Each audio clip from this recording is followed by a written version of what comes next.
Well, guys, we are back for another episode of the Liberal Asshole Show, episode 117. And what are today's topics?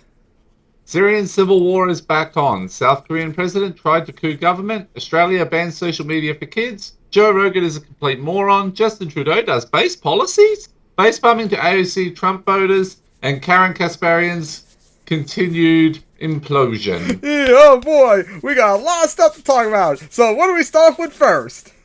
Well, apparently the Syrian civil war is back on. Yep, after several years. And this actually is the first time we're actually going to be talking about it because it's been so quiet since we started. The Syrian civil war is back on the offensive after several years of quietness, as just recently, at the end of November, there was a major offensive from the Idlib province, where their last remaining jihadist rebels were at, and they launched a major the last major Al-Qaeda affiliate remains. Yep, and they launched a major offensive into Syria that was unbelievably successful just 1 week in, as Syrian troops completely deserted without even fighting, just like how Iraq gave up when ISIS showed up. As they've taken over so much territory and such. In fact, I even have a picture right here, because I looked up just recently. On the left, you already have the pictures. On the left is the map since 2020. On the right is the offensive. As you see, all that white that was not there before has like quadrupled in size. And not only that, there's rebels in the south towards Damascus that have been taking over territory recently. Yep, the purple part as well. The green, everyone has gotten more territory. Even the freaking Neo-Ottoman Empire's invaded more of Syria.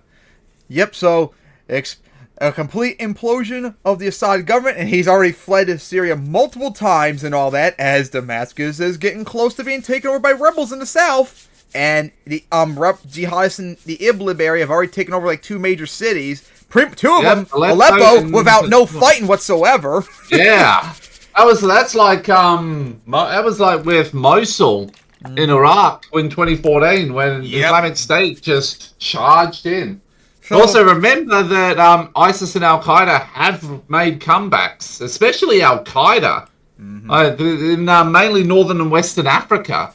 Which is unfortunate. So, on the one hand, it is based that Assad is losing this regard because he's a piece of shit. And it makes Putin look bad, too, because he's a failure, too. But at the same time, as much as they suck, we can't also have jihadists win, too. They are evil as well. We need the only really vaguely good one in the whole thing are the Kurds. Yeah, and they've just been sitting there just vibing, minding their business, sounding like their own like communist utopia somewhat, until we keep fucking them over.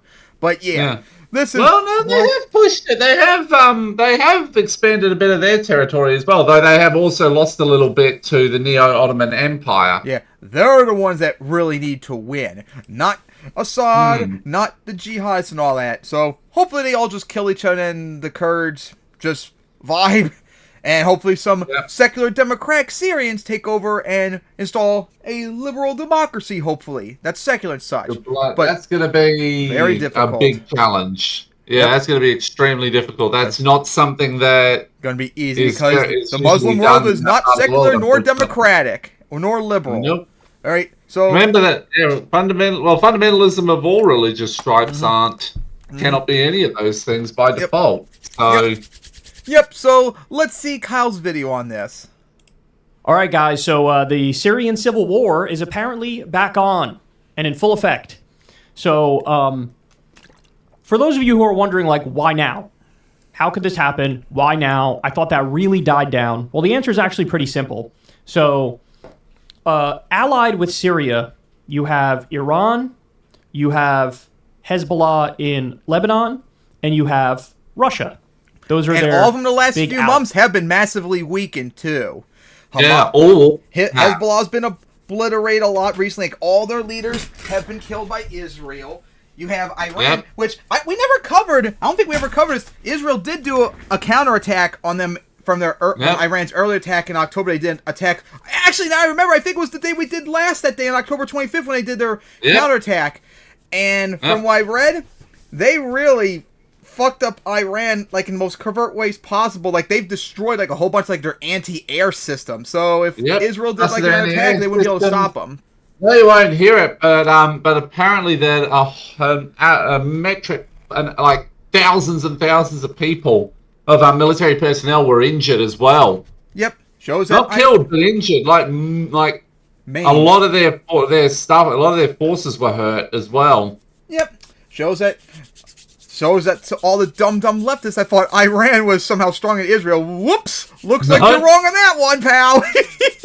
And of course, because of the Russo-Ukraine war, Russia's been taking troops all over the place. We already mentioned like Kaliningrad and Finland. They've also done it in Syria too. So they don't have. So they have. Yep, and remember that they've had to take forces out of Africa as well, which has also contributed, and of course, anti-colonial sentiments for anti-Western colonial and pro-Eastern colonial sentiments have helped contribute to the rise or to the resurgence of Al Qaeda and ISIS in Islamic State in Northern and Western Africa. Like Al Qaeda has, is Al Qaeda or ISIS? One of them has over half. Looks like they're going to take within the next few years. It looks like they're going to take and completely take Burkina Faso.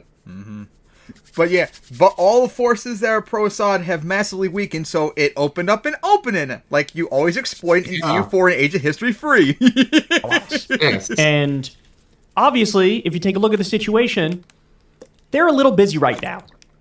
Hezbollah is literally engaged directly in a war with Israel. So Which, by the way, hands are tied. I paused the video.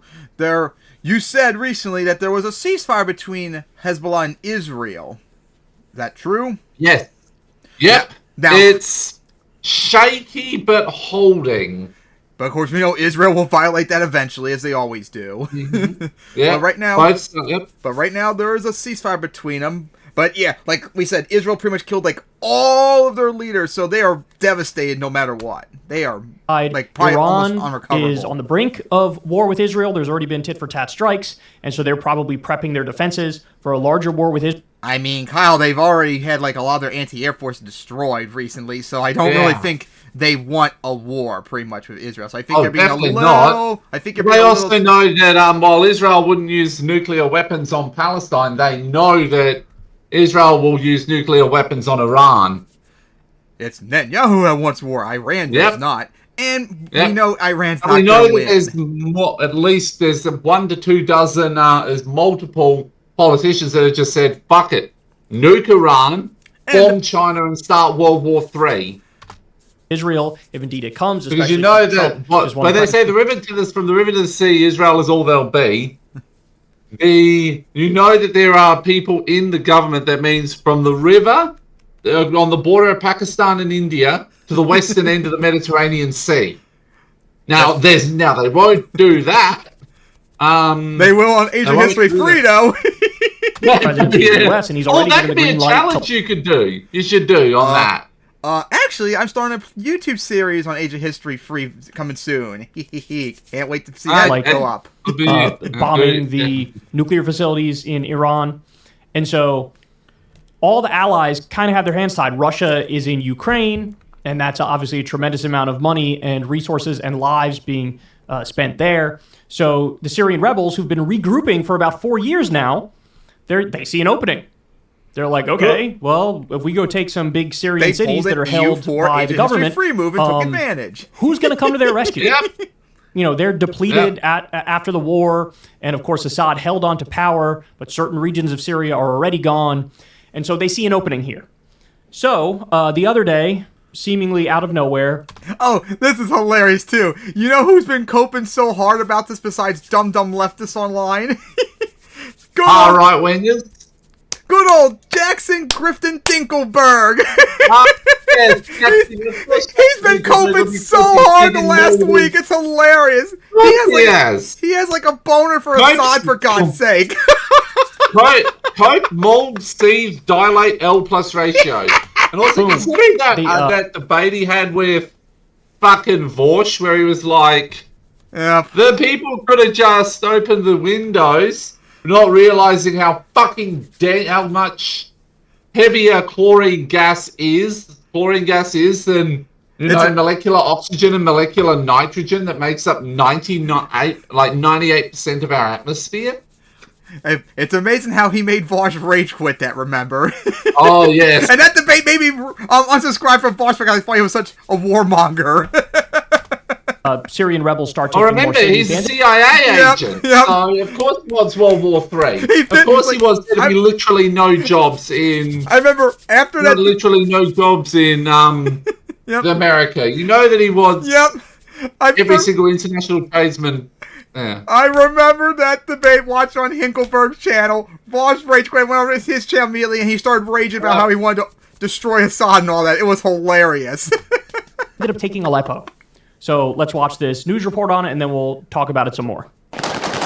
This is the center of Aleppo, the second largest city, which until Friday was one of the main strongholds of the Syrian army. As a symbol of its fall, the statues of the governing Assad family are taken down by the rebels amid jubilation. This reminds me of the videos from the war in Iraq, when Iraqis were pulling down the statue of Saddam Hussein. You remember that? I'm old enough to remember that. Some of you might, I'm sure the video's up on YouTube somewhere. But this reminds me of exactly that. And me somewhat too for a while. Yes. In less than 3 days, armed opposition factions all of us for a while. by Hayat Tahrir al-Sham, or HTS, Thank you, Neil, marched for on the breaking city our from the northern brains. province of Idlib. Yep. Their swift takeover of such a strategic city without much of a fight by the Syrian army has left many surprised by this sudden turn of events. HTS and other groups have been fighting the government forces since 2011. What started then as a peaceful wave of demonstrations demanding more rights under the rule of President Bashar al-Assad soon turned into a civil war that led to the death of hundreds of thousands of people and the displacement of millions, and chaos ensued.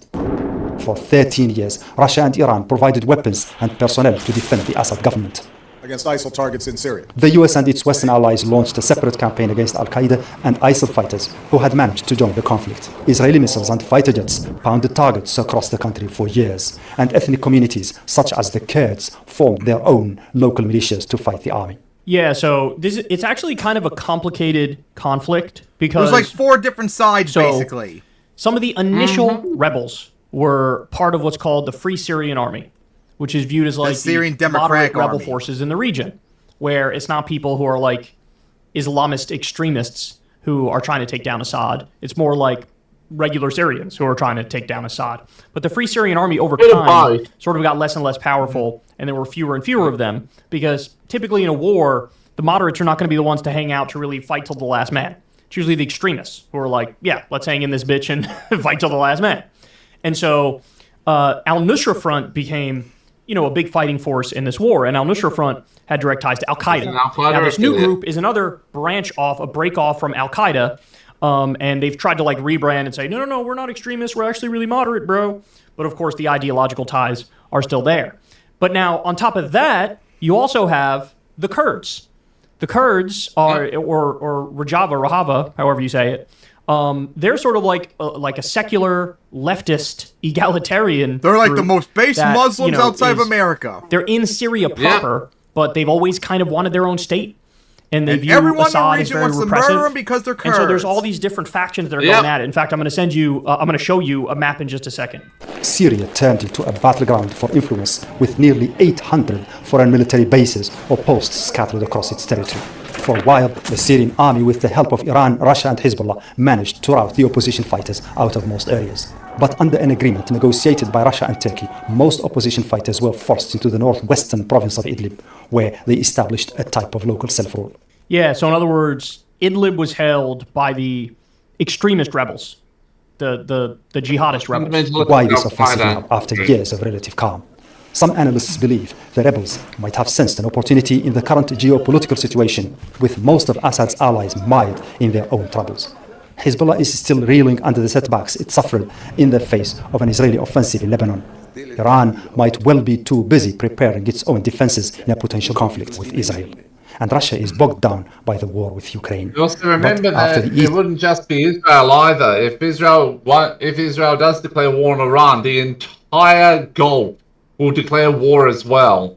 On different sides, though. The routing of Assad's army from Aleppo this week, many Saudi of his Arabia, allies, Kuwait, UAE, and Oman are all on the same side.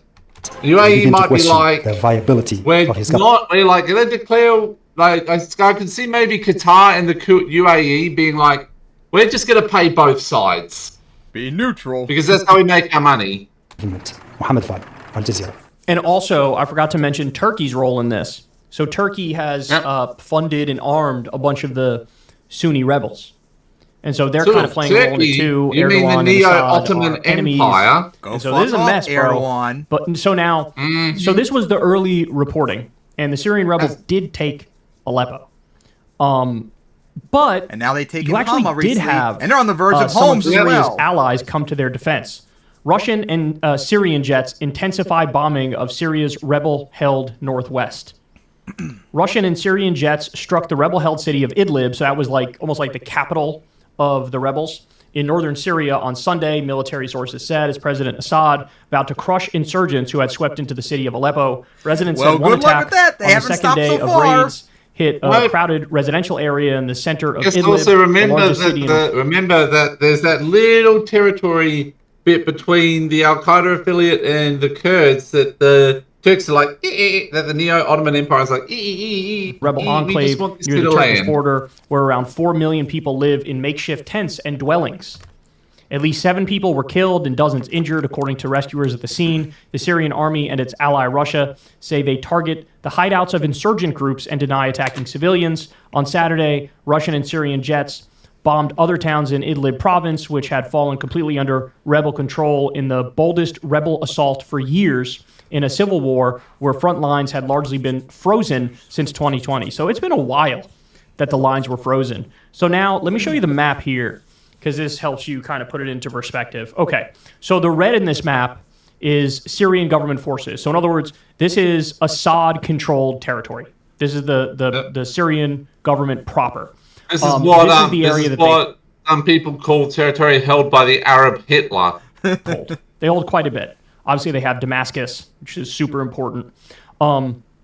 Now, if you look at the green here, so Hayat Tahrir al-Sham, this is the group that used to be affiliated with Al-Qaeda and now broke off and now is trying to like label themselves more moderate now, right? Okay, so they, this darker green is recently captured territory by that group. Captured since November. And this is bigger from Kyle's video now. This is like almost doubled since. Basically, from the expansion from the start of this offensive, this front from Idlib has grown like 5 times already. They used to just have these rebels used to just have this area by Idlib. This is the area they had, and then they've taken, as you can see here, a tremendous amount of territory, and they've taken Aleppo. And Hama. So they started this offensive, and they were pretty quickly able to take a decent amount of territory. Right, so this is the core of the current fighting is based off of that fact. It's based off that fact, and then you can also see here again to complicate it further, Turkish and Turkish-aligned Syrian rebel forces. So they're sort of allies with Hayat Tahrir al-Sham. Is this sort of like turquoisey color? This is area held by Turkish rebels because, like I said, Erdogan and Assad are enemies. And then also, as I pointed out, here's Kurdish-led Syrian Democratic Forces. That's all this yellow territory here. Kurds have wanted like an independent Kurdistan for such a long time, and they don't have one, and they're dispersed throughout all these different countries. But you know, they sort of govern their own territories and have their own. Remember, they had to intervene and try to overthrow him because he was apparently going to use chemical weapons to gas the entire population of Syria. They want to murder Kurds. Like all of them want to murder Armenians for some reason. Rules, right? Yep. So this is the area that's held by the Kurds. And so I think there's some sort of a de facto agreement between all of these different rebel groups. Some of them, they're directly allies, but like the Kurds and Hayat Tahrir al-Sham, they're really not at all ideological allies, but I think they might have some sort of agreement of like, look, common enemy for now. You guys go ahead and go after the Assad government. And, you know, we're with you on that front. And so, I don't know, man. I don't know what's going to happen. Again, as I said, and they also have ISIS territory is in black here. So is that... See, I thought ISIS was genuinely gone now. And it was just the affiliated, like, Al-Qaeda branches. Yeah, they're gone. Oh, no, there's a tiny... I think there's a... I'm trying to look here. There's a tiny little bit. There's a tiny little bit of ISIS territory in the northeast. Syria in this Just area? a Is that tiny outside? little bit. Huh. Yeah, I guess so. I don't know. So anyway, You can I say don't know what's there going are to happen. remnants, Again, Kyle. there were reports that Yeah, it's a Assad remnant, was like in Moscow. 2 little towns I don't and know where that's he it. is now, but they gained quite a bit of territory. The rebels did in a short period of time. But as I said in the previous segment, man, you got the coup attempt in South Korea, right? You have this now happening in Syria. You have the Russia-Ukraine war. You have Israel and Gaza. I mean, everything's just There's sort a of lot falling more apart, than that. isn't it? Everything's There's a just sort lot of more falling of apart. that. Sudan, Somalia, Yep. all the Yep. coups in Africa. And I think the concern Yep. a lot of people have, and I Mali, think this is justified, Burkina is Faso, Chad, Niger, and Nigeria. look, it's obvious. Assad is Yep, a brutal dictator. If you go look at Mozambique. go look at the numbers, casualties of Yeah, the I Syrian already civil war. listed Mali. I Do just go read listed through them. There's Mozambique. been so much death and destruction. Oh, and it's now horrible. Mozambique and now? the Syrian government forces have killed. Oh, many civilians. Mozambique's been I think having a fight with Islamists for a few years now. Oh my gosh. Concern a lot of people have, Please though, kick 'em is out, that we're people looking in again. Africa. It's like another Iraq war type scenario where it's like, yeah, everybody agrees Saddam Hussein is a brutal dictator, but then you got rid of him, and everything got 7 worse. years this one's been going for. Objectively, empirically. Same thing with what's his face in Libya, Gaddafi in Libya. You know, everybody agrees he's a psychotic, brutal dictator. He was a particularly goofy one, right? But you got rid of him, and then it got worse. You had these like open slave markets in Libya. It just became a failed state. Yeah, Libya's like similar to split in two Iraq, and then almost you now. had the rise of ISIS and Al Qaeda in that particular region because you got rid of Saddam Hussein. So I think that's everybody's concern, is that Yeah, it's you know, split in half. theoretically, can you get rid of these brutal governments and then something more positive comes out of it? Sure, it's possible. But the people have to be willing to be liberal, and a lot of the Middle East just aren't. Exactly. They want Islam, jihadism, pretty much. Yes, Or Islamic they State. they want dictatorship. We know they want dictatorship. They want to be massively brutalized. And another thing Because too is, it's I don't even know if you had necessarily anything to worry about, because the way it's going right now, Assad might be overthrown before even Trump gets in. And if that doesn't happen, he might still be gone regardless of what we do. 6 weeks. Like they're They've just got losing. 6 weeks. Yeah. Yeah. But recent history So tells we don't us have- it's that might not be very, anything we have very, to work- very do anything about. unlikely. And so, I don't know, man. Yep. The lack of stability in the world right now and the continued movement in unpredictable and unknown direction, I don't think it bodes well for the future for anybody. And it doesn't help that now we have Trump coming in, and he is also the chaos master. So Oh yeah, we'll have don't to wait and forget see what that happens. that the Central African Republic's got their own fucking civil war going on too. Yeah. Because they had a coup back last year as well. A whole bunch of them had coups last year. Yeah. So yeah, we gotta see about that. The Syrian war flared up again. Yeah, that's not surprising. Actually, let me do something. But I think we pretty much agree on the same thing. Assad needs to go, but jihadists also can't win either. Both sides need to just die off already, and hopefully any liberals in Syria take over. But that would be very difficult for them. But that's all we can hope for. All right. There you go. That's the situation in Burkina Faso. Check that in a bit. So now, on to the next topic. Topic 2 is South Korean president's hilarious coup attempt. Yep. So a few days ago, South Korea's president tried to do a coup on the South Korean government by doing a martial law in the middle of the night to try and stop political investigations and corruption and all that and such. And it was over like in a few hours because everyone in their who went to Congress, or at least the ones that were able to get in, because the military tried to block them from being able to get in. They all voted 190 to nothing to get rid of the martial law. Even his whole entire party voted against it. Everyone. Yeah. Gee, it would be nice if we could have that in America. The Republicans, when Trump did this January 6th, be like, nope, you're gone. Everyone unites to get rid of him. But of course, we can't have nice things in America, people, apparently. Definitely not. So, yeah, he's actually facing impeachment charges right now, which I think this is actually the second time that's happened in the last, decade, because they have President 10 years ago that also was gotten rid of, remember, for corruption charges. Yep, I remember that. Again, why can't we have that in America, people? piece of shit should just be automatically kicked out no matter what. But you all have our two partisan hacks. So yeah, let's watch Kyle's video on it. So the South Korean president is a guy by the name of Yoon Suk Yeol, and he ran as a big-time libertarian, right? If you had to compare him to anybody. Not really, because South Korea does not have any libertarian beliefs whatsoever. They're even more far-right than Japan, believe it or not, guys. And remember, we make fun of them all the time. Remember, they'd be like, you know that if they were in the Middle East, they'd be fully embracing groups like ISIS and Al-Qaeda. They make Japan look like a progressive utopian comparison, and I'm not joking about that either. Both their two main parties are right-wing. There's no left-wing parties at all in South Korea. They are, in a lot of ways, they're just as bad as North Korea, except they're democratic and capitalist and all that. And I'm not joking either. They are really, really authoritarian and horrible. So, yeah. There's no libertarian whatsoever in this. You probably say, country. like, Javier Milei is the best example. And so, yeah, but he's all small government, still like and individual free Republican, so that's all horrible. Stuff like that is what he talks about. Well, you're not going to be surprised to hear.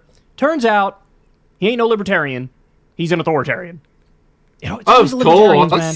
I mean, this happened. That's what everyone in South Korea is. Javier Milei. Unless you're a woman, part of that. Pretended to be all libertarian, and then the second that there were weird feminist movement they've got going there, the 4 Bs, protests against him, he was like, "All right, let's send the police in to crack some skulls." Like this is what happens. Like that, they flip on their libertarian values and free speech and all that stuff.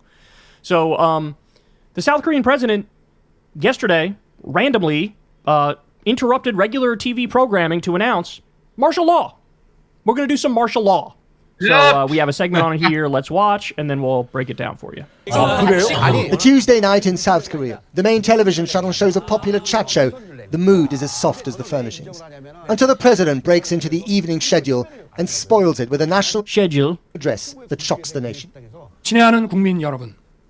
President Yoon declares martial law, putting the military in charge. He blames pro-North Korean opposition parties who make up the majority of parliament. Imagine blaming right-wingers in South Korea to be complicit with North Korea. How sad do you have to be? They want to murder North Korea. Come on. And he's been blocking his legislation. Oh, yeah. And here's an interesting thing, because I actually looked up both parties in this regard. What if I told you that the opposition party that's against him are actually more hostile to North Korea? Yeah, that does not surprise me. Because I imagine that they'd be like, they're the more nuclear. We want nuclear weapons from America to use on North Korea. They're very. You want to know how weird this? Because this is supposed to be the more liberal party. You want to know how weird they are on foreign policy? They are anti-North Korea. They also hate America and Japan and want to side with China. We gotta see about that. North Korea is on the side of China. Again, these guys are weirdos. They want to get rid of America and Japan too. Even though we're on their side. Fuck? We would keep them alive from North Korea. Yeah. A budget. It's just like the weird far-right movements in Japan, because they're split between ones that hate America and then others that love them. Point out real quick, that's a total lie. The idea that the center-left in South Korea are like sleeper North Korean, and there's no left in South Korea either, Korea is absolutely absurd. The lefties in South Korea are conservative, probably in line with with your Republicans and our White Nation Party. Mm-hmm. It's just very weird. It's like get liberalism, South Koreans. It's like Trump declaring martial law and saying all of the Democrats are communists. That's what he would. Parliament in this building should now be suspended. But it's also the only body that can overrule the president and his martial law by voting against him. Cue a midnight dash for Parliament. First, the army. Heavily armed soldiers enter the back doors of the building. Others take a more direct route. And some need a little looks extra like January 6th. But opposition leaders have also summoned lawmakers and supporters to the national considering the president's a North Korea agent to North Korea. Assembly. This party boss live-streamed himself being chauffeured to Parliament before clambering over the gates. Inside, MPs and journalists scramble to get to the chamber. Outside the gates, the scuffles continue in a cloud of tear gas and a flash of cameras. Here, a member of parliament is seen grabbing a soldier's gun, shouting, "Are you not ashamed?" That woman is a badass. That woman is a badass. So apparently, from what I read, a lot of the military actually were so unprepared with this, they actually weren't even armed. Like, had, like, Wow. they had weapons, but they weren't actually, like, armed to even shoot. And some of them even had, Wow. like, and some of them even had, like, ammunition clips that were obviously, like, training clips. So it was, like it was just not really prepared. It was, Jesus, they were, like, grabbing a caught soldier's completely off gun and guard. saying, "Are you not ashamed?" Others remember the last time martial law was imposed in this country, before South Korea shook off military dictatorship to become one of the most prosperous and vibrant democracies in Asia. And what happens in South Korea has repercussions well beyond its borders. A short missile's flight away from Seoul is North Korea, where dictator Kim Jong-un rules his nuclear-armed dystopia with a constant threat of invasion of the South, now in political turmoil. There to stop the North from trying it on are 29,000 US troops in one of the biggest American bases overseas. They've been here since... Oh my god, I just remember this. Oh, this is so sad. There were a whole bunch of idiot, dumb leftists online. You want to know who they blamed for this whole thing, too? The America. Not only that, you want to know who else they blamed? The Jews. Ukraine! Of course. Blame Ukraine for everything. Since What's 1953, Ow! the end of the Korean War. What will happen to They them blame you. after They've got the point where they're just reflexively blaming Ukraine for everything. Remember, according to them, all Ukrainians are neo-Nazis, and they're basically all members of the CIA. I wouldn't be surprised. I wouldn't be surprised if they use Ukraine as a new, like, anti-Semitic slur or something soon. President Trump takes office, If they haven't one of the already. many questions with regional implications. Back to tonight, back to Parliament. As the standoff continues, the opposition parliamentarians who've made it into the building vote against the martial law. The result is 190 to 0. 190 to 0 And that includes in the favor President's of Party, revoking too. the martial law. Yeah. And under South Korean law, all you need No is majority. one supports what he did. Like, literally no one. This is the worst planned coup of all time. But honestly, Again, Yeah, and that's saying something. again, Why can't we have this in America? when Trump did January 6th, it should have been instant. Everyone, even Republicans. Trump, you're permanently banned, impeached. All the Republicans involved, you're permanently banned, impeached, and all that. It should have been everyone. It should have been so obvious. Yeah. we should be thankful for that fact. The remaining 110 MPs who belong to the President's People's Party did not show up to vote. Many of them, by the way, were also against the imposition of martial law. Hell, even Brazil just recently is starting to go after Bolsonaro for their January 6th Yep. recently. Yep. And of course, About time. they already banned him from 2026 elections. Thank goodness. Yep.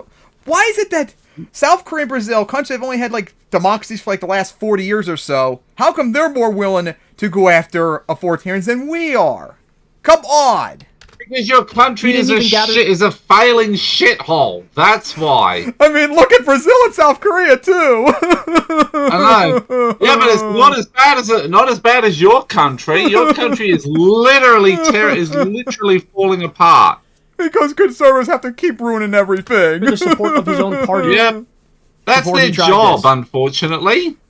Bro, this Go- is amateur Go hour. to Russia or This China is only conservatives if you want to comparable ruin to, everyone's January day. 6th. Leave us alone. In the dead of night, the soldiers are filmed returning to barracks.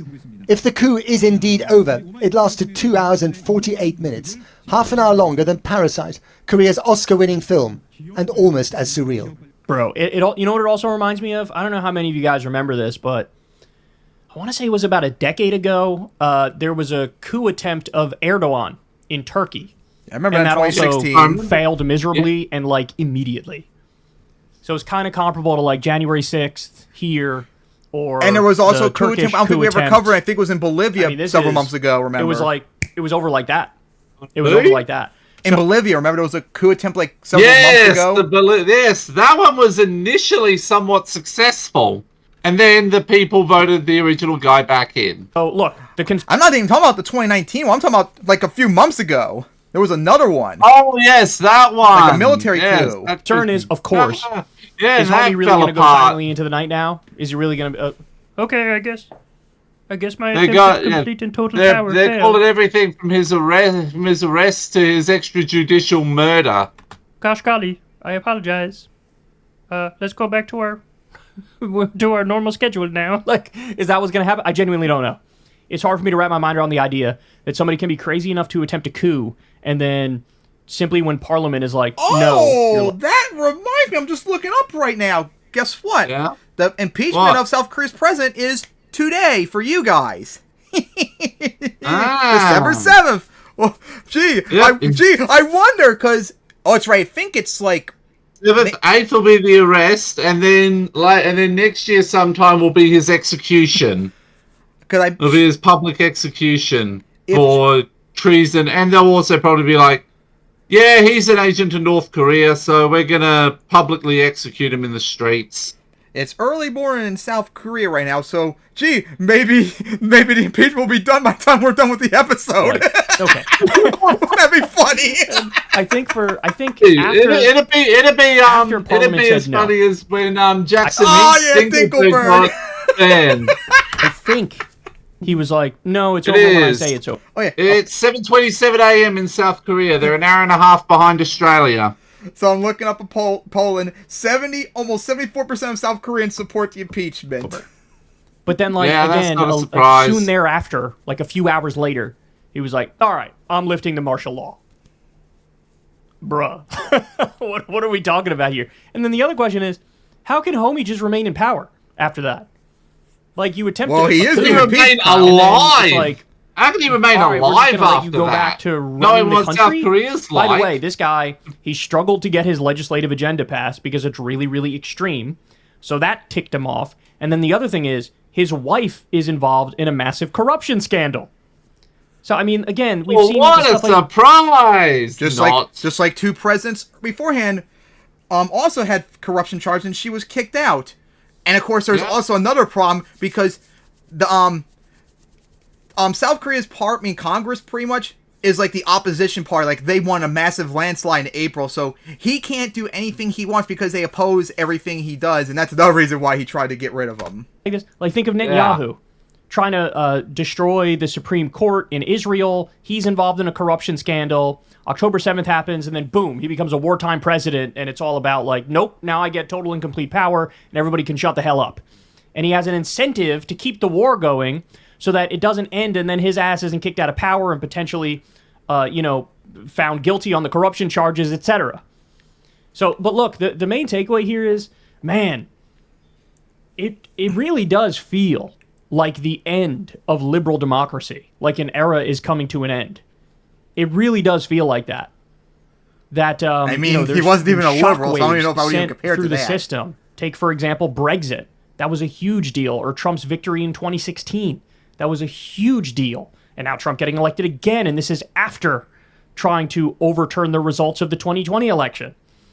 And then let's also keep in mind the United States arming and funding a genocide in Gaza as Israel flagrantly violates international law on a regular basis, and the U.S. is defending them by any means necessary. And then Trump will make it worse. So what you're doing is you're saying to the world, all the rules and Trump and the will be like, laws and, I'm going to give you everything short of a nuclear weapon to reduce Palestine to ash. You know he'll probably want to give Israel nukes even though they already have them. You know how he is. He's that stupid. No, the only reason that they won't give them nukes won't use nukes is because Benjamin Hitler Yahoo has just enough common sense to realize if I was to use nuke in Palestine, I would fuck up my own country. You think he cares? He's a moron too. The international Even framework so, that it's we like, set up. well, considering he hasn't used the nuke yet, so it's like something's holding him back. You know he wants to so badly in Iran, though. Ugh. Oh yeah. But if So Iran UN gets is like, sort of we got a nuke coming our way. Yeah, we've got two. All right, one into Israel, one into Saudi Arabia.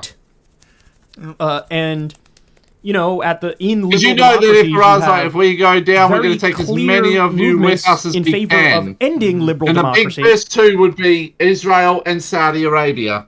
trying to move towards military dictatorships, and everything just feels very unstable.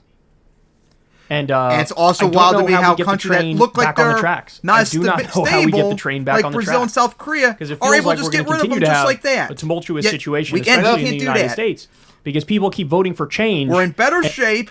We are more democratic historically than these two countries, yet we keep letting these people in and they kick them out when they do stuff bad. It's bullshit. And what they don't realize this time is that they voted for a revolutionary conservative, and Trump's about to make it worse.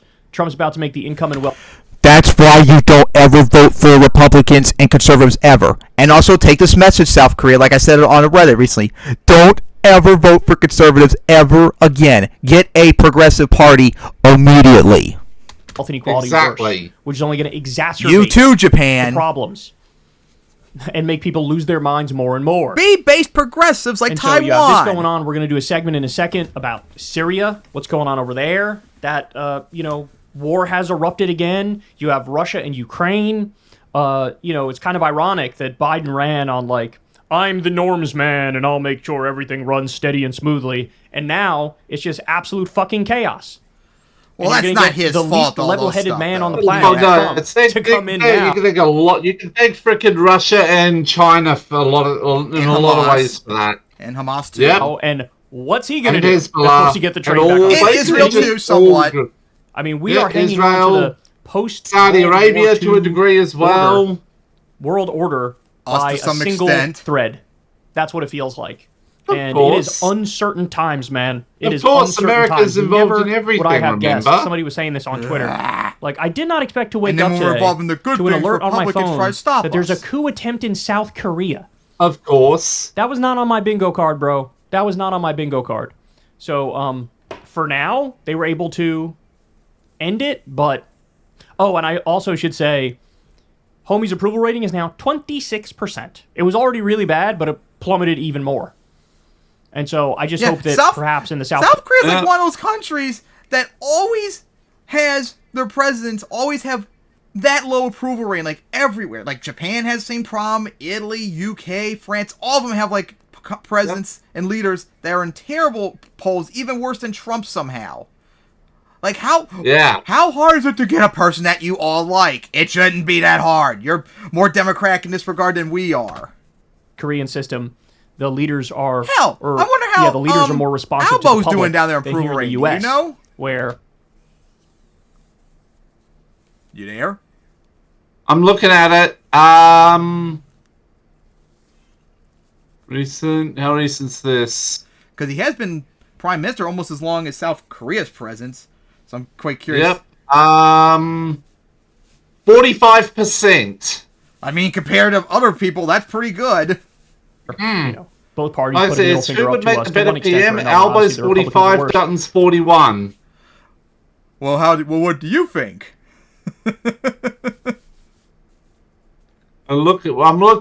Well, it's looking like Australia's going to head for a hung parliament next year. Oh, your elections are next year? Yep. Well, we'll have to cover it. Instability. Don't make the same mistake like we did, Aussie. Please Out don't. of that jungle. Oh, and one more point. Hopefully, well, the Greens are also open to. Please tell me your fellow Aussies are smart, unlike my Americans. Yes, our Greens party is smart, and they've actually been able to. Why you gotta rub it in my push face? Labour left. Actually, been able to poke Labour left on a few things, which is good. Why can't we have good things in the supposed superpower? When this happened, Because you've got a shithole. Because it's supposed to be a liberal democracy. That's why. It's sort you, of like Republicans, opening for up the making my door life and making it miserable. more likely that Trump will go even further with what he already wants to Go do. fuck off to Russia Right? and Like, I China could so see we can do what Trump we need to do to make declaring America martial great law again. in a situation where Yeah. another liberal democracy just did it not that long ago. Like, I kind of felt like it opened up the door to Trump to go even further than what he was planning on doing. So that was a horrible thought. But then it died in, like, under 3 hours. And so it's like, okay, well, now is that going to disincentivize Trump from doing the maximalist version of what he wants to do? I don't know. But Probably either not, way, because one half of the country will never say no to him in unanimous condemnation like Brazil and South Korea and all of them would do. Pretty sad and pathetic. So yeah, what do you guys say about that? South Korea's president trying to do a coup. Absolutely pathetic. And wow. And hopefully you guys get bent forever. And like I said, South Korea, get liberals in power. Don't ever let conservatives back in ever again. But I guess it's kind of difficult when both your parties are literally conservative.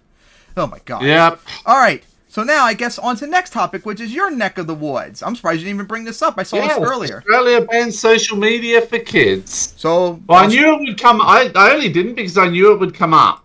I guess you knew. So, anyways, Yep. Well, since you know about this, maybe you should bring it up more. All right, give me a moment. So basically, the Australian Parliament has passed social media bans for children under the age of 16. For like all social media stuff. Platforms including TikTok, Facebook, Snapchat, Reddit, X, and Instagram liable for fines of up to 50 million Australian dollars for systemic failures to prevent children younger than 16 from holding accounts. And how would they be able to enforce this? Like, how would they know what they're doing? That's the stupid bit. We don't know. Yeah, I mean, like, how can you verify? It's like all like the stupid ID requirements to look at porn in America. How can you verify that? Besides the stupid way of doing ID, which is ridiculous and stupid. People, like, an age verification beginner site, people could just lie about their age and such. Like, and people can lie about their age and they make accounts. Like, it's not really enforceable. It's just dumb. Yep. And, like, what do you guys say about it? Like, what do you guys say about the law itself? Okay, some sort of limitation and media education of kids and young people about the risks of, about issues with conservatives. Social media, well, social media mainly, is good. But this is too. But the fact that it was rushed through so fast, and that there was no consultation, there was a 1-day feedback period. Not joking on that, and they also like rammed it through in a week. Yeah, not what I want. Not what I'm thinking. Yeah, and here's well, Kyle's gonna bring up the main point. It's the parents. It's the parents' job, not the government's job to do this. Mm-hmm. So there's been some murmurs There's around the way. But also, like, social media companies do need to do more to ensure to not pull out, to not intentional, to not be like intentionally harming kids' mental health. Then you gotta get conservatives off these platforms because they're the big reason. About how, you know, social media is a real big problem and kids are getting addicted to it and there's all these psychological issues associated with it and it just has a negative effect. Man, it's wild. Back when I was a teen, the only thing we would do would be YouTube and MySpace back in the mid-2000s. Oh my, how times changed. On the population. This has been the chatter for years now, but it's really... Oh my god, I remember Karen's crying about even MySpace back then, how evil it was. And that, oh my god. At a boiling point now. So it looks like Australia has actually done something about it. Let's watch. Turning to Australia now, where lawmakers have now passed one of the toughest social media bans in the world, barring children under the age of 16 from joining the apps. The goal here, to address the impact social media has on kids' physical and mental health.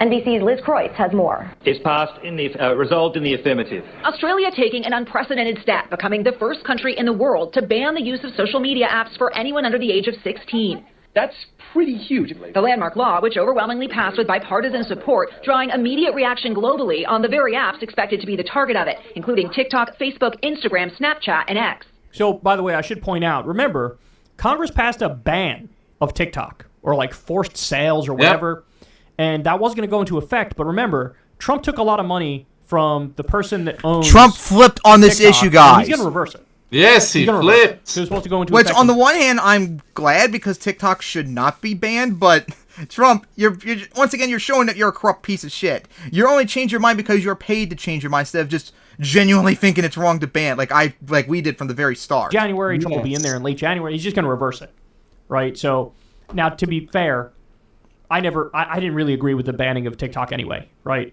I'm not in favor of banning it, but. So there was, I guess, something somewhat similar here in the U.S., but that was more about China fear-mongering more than the impact on kids on social media. And because they've users of TikTok support the Palestinians, And that actually was a quote by a whole bunch of Democrat and Republican politicians that why they wanted to get rid of TikTok because it was promoting the Palestinians' cause. That's on the record. But anyway, I digress. Let's keep going. Do we all agree that this is like good but bad at the same time? Under the new law, tech companies will be required to take reasonable steps to verify a user's age and prohibit those under 16 from creating accounts, or else face millions in fines. How are you going to do that, though?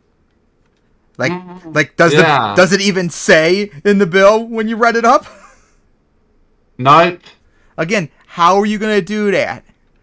I believe the number I read was 32 million. Heard the cries of families who are suffering. The controversial measure meant to help protect young people from the negative effects of social media. The American Psychological Association has warned about the addictive nature of these apps and the negative impact it can have on a child's mental health and body image. In Australia, Wayne Holdsworth says his son died by suicide after a sextortion scam. Anyone that says this is not... Well, I mean, scams are everywhere. It's not just social media, buddy.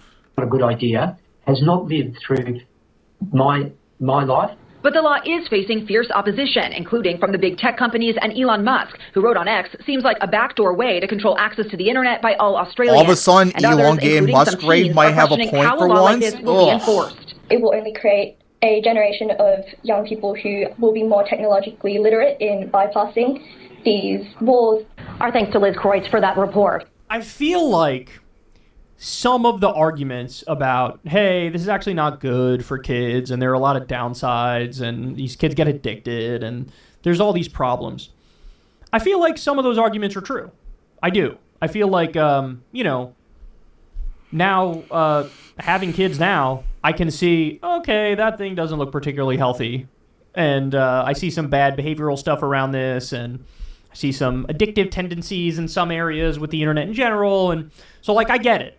As somebody who's now a parent, I can see, you know what, we got to put some rules here, we got to put some restrictions on it, etc. But I also feel like sometimes it's a little overstated.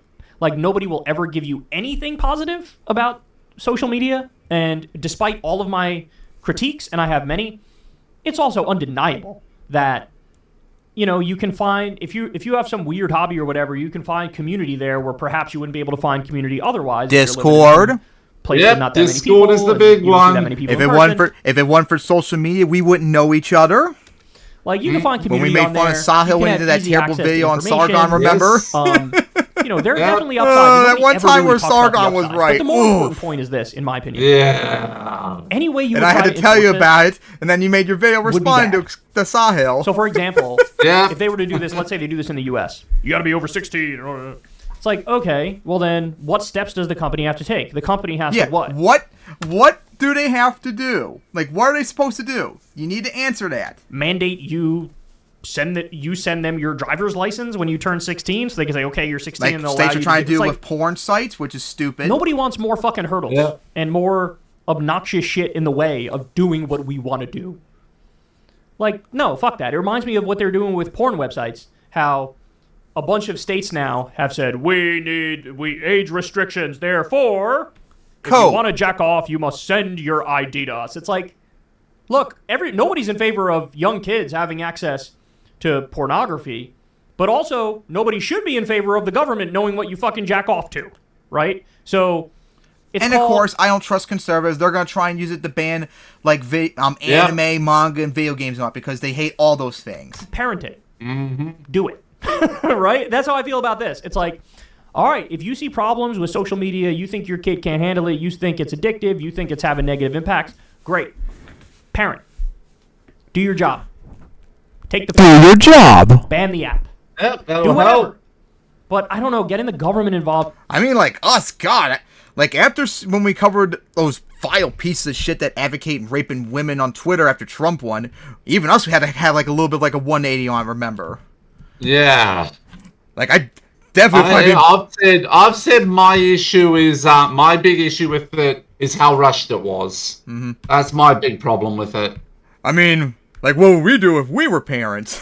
we would be tightly monitoring, but also strongly educating our kids about those dangers. Yeah, like if I had kids, I would absolutely never let them like watch conservatives whatsoever, other than to make fun of them, explain why they're wrong, because that's a big reason why people are this way. It just seems like too much for me. It just seems like too much. Like, I can acknowledge there are downsides to this, but I could also acknowledge some kids. You should always be involved in what your kids do, people. Kids, and other kids where there is a downside. Plus, it can make it fun. Just take it away. You know, hey, sorry, you can't do this yet. You got to be a little bit older. And leave it up. That reminds me of the time on Pokemon Red, Pokemon Red several years ago, where I got a whole bunch of dislikes for saying I would want to play older Pokemon games with my kids in the future on YouTube. I got shit for saying that, believe it or not. Wow. To the individual parents to do their parenting and make their decisions. And I mean, look, you get these sorts of panics every generation. There was a panic about how horrible TV was and how horrible punk rock music Hey, my was. mom's generation. That was my mom's generation. Horrible that was. And it's like, look, some of those Pokemon, elements might be true. Some of those arguments might make some Harry sense at Potter some for points, you. but overall, the problem seems overstated. The problem does seem overstated. Nobody ever brings up the good Video parts of it. games, And then more porn, importantly, anime and manga. Let's go. It's just too obnoxious and oh yeah, Dungeons and Dragons. Oh my god, never got involved in it, but oh my god, the amount of conservatives coping about. Shut up, Jack Thompson, Anita Sarkeesian. Oh my god, too stupid. Because like of all the things I want the government to be doing, I've got not high on that list. Last year. It can be pretty fun. I tried to get into it, but it just seemed like too complicated. Like 20 years ago when I was at a science convention for homeschool. To make them force a social media company to take your driver's license when you hit the right age. Like, fuck out of here, bro. Fuck out of here. Like, I do hate this aspect certainly in the modern United States. It's like, if the government wants to nominally do something to improve your life, they always ban you from some shit. It's never like, bro, we really got to improve people's lives, so we're just going to give everybody health care because the number one cause of health bankruptcy insurance in this country is lobbyists are medical against bills. that, though, so and now they we have pay a off universal health politicians. system. Everybody's covered. Don't worry about it. We're so concerned go around shooting about sick the people in the head. that we're going to look out for and you. then you flex in front of me, too, we're so rubbing my face. About the population that we're going to raise wages because you guys are struggling and stop keeping up with inflation. Get rid of much of the money in your politics and things will improve for you. I'm tried by conservatives and the neo-lib stop us. We're so concerned for you, which is why you can't do this. I think we're getting to the point where instead of just protesting, you're going to need violence and to dictate win. what I can do in my private life, in my personal life. To violently overthrow the corporate Democrats. Right? I understand reasonable rules and regulations on social issues, but by and large, you should lean as much in favor of freedom as you possibly can. Anytime they feel like there's a problem that we need to address, it's like what we saw. Ban TikTok! Ban it! Gotta ban it! It's like, oh, thank you for really fucking looking out for everybody. We got 600,000 homeless people. Imagine supporting in freedom like us progressives. That, 15-year-old can't watch a conservatives are violent cunts that want to ban everything. Like, what are we doing? What are we doing? So I don't know. This goes too far for me. This is too big government getting involved in your personal life for me. You still have to explain how they're going to enforce it. Fuck around on social media and get their head messed up or get addicted to it or whatever. Great. Do parenting. Do your fucking job. That's on you. Shouldn't. Now adults got to send in a driver's license or whatever in order to use social media. Wouldn't it be fun playing computer games with your kid? That sounds fun to me. What about you? Colossal overreach. And, I really imagine hope that doing ideas a like this YouTube don't series spread. But I think with my kid and me together, I doing think like Age of History, I think there might be some states in the U.S. that are already sort of doing this or are getting close to it. I told you like there's a buddy mode thing in Super Mario in one of the Super Mario Galaxy games where you can have a second person just going like, oh, gotcha. Yeah, and just catch if they miss falls or something. Just like in 3D World, you can have up to 4 people playing. Remember, a lot of states now where you must send in your driver's license to jack off. It's like I've noticed this. I don't know about you. When I go out in public and I see parents with kids, I usually see them like just give kids like a tablet or whatever and just fuck around on that instead of doing stuff. I've seen that and it pisses me off. Why not do stuff together and all instead of just handing it off? Yeah. If the government wants to help people, instead, reading manga with your kids on your tablet like I would? Oh, but then again, conservatives would be mad because I would read the ecchi stuff with the kid. A list of like 200 things you could do before you get to. We would bust out laughing social media for when the protagonist sees I got a woman's so many more Hatsu things and then gets you the can shit do beat out of them. before you get to that. But to them, this is lazy and this is easier, and they can pat themselves on the back. At least got to get a bit further going. Can feel good about themselves. as opposed to, like we already discussed, getting rid of homelessness, eliminating medical debt, eliminating student loan debt, giving everybody health care, or whatever. Again, we're trying, but conservatives Right, and guys, neolibs keep that's the stopping show. us at all costs, as always. So yeah, and I love it too when I showed the video on the episode as we're filming, but it doesn't go to it. Thank you, OBS. So yeah, since this affects you, what do you guys say about it? Well, I'm more annoyed at the lack of consultation and how fast it was rammed through. But what's your view on the law itself? Some regulation is needed, though an outright ban is probably a bit too much, especially for minorities. And also, again, how are they going to enforce the age requirements? They've never explained that, as you said. Mm-hmm. They never do. As always. So yeah. But they support freedom, people, and be good parents. It's not hard, people. Just be involved. If you're not involved with your kids, why even have them in the first place? All right. So now, on to the next topic. Joe Rogan is an imbecilic fucktard. I mean, to be fair, he has said before he is an idiot. He's like the only one that will at least admit it. So yeah. Yeah. Kyle, at least he admits that he's brain fucked by drugs. I guess. Yeah. So anyways, Kyle, as people kept fervently denying, has gone after Joe Rogan over the last month or so, and it's been awesome, as Rogan has completely shit the bed recently. Oh my god. There was one thing I wanted to talk about, but decided not to. He told Zelensky, fuck you, and Ukraine, their support and all that. He even denied... Fuck Ukraine, Moldova, and Georgia, according to him. Yeah, he supports Putler. Zelensky even offered to go on his show, and Rogan's like, nah. Well, hey, fuck Rogan, you, no, you know what Rogan really said? Fuck you, you're a Jew. Yep. But, again, Rogan... But, Rogan, you said... I'm gonna show this. We've just got something. What? But anyways, I was trying to say, Rogan... We have Nick Fuentes mugshot! We have a Nick Fuentes mugshot! And of course, it won't let me look on the phone on the server for some reason, so I might have to take a look at it later. Yeah. Personalize your thing. Just let me look at the damn page already. But whatever. But anyways, Rogan, you said that you would talk to anyone. Oh yeah, then how come Zelensky offers to come on your show and you're like, nah? Seems like you're full of shit. He would have said F you because you're a Jew. Yep. So, yeah. And of course, he's been completely stupid recently. He said that voting now is legit now after Trump won. Voting was always legit, Rogan. It wasn't like rigged. Yeah, as we said, voting is only legit when the Republican wins, and voting is rigged when Democrats win. And now he had Trump on. Of course, he just ignored all his lies and all that. He even knows, as Kyle pointed out, because he's a fucking moron. A self-admitted moron, to be fair. But yeah, this is really stupid. He had like one of the stupid... He claims this is...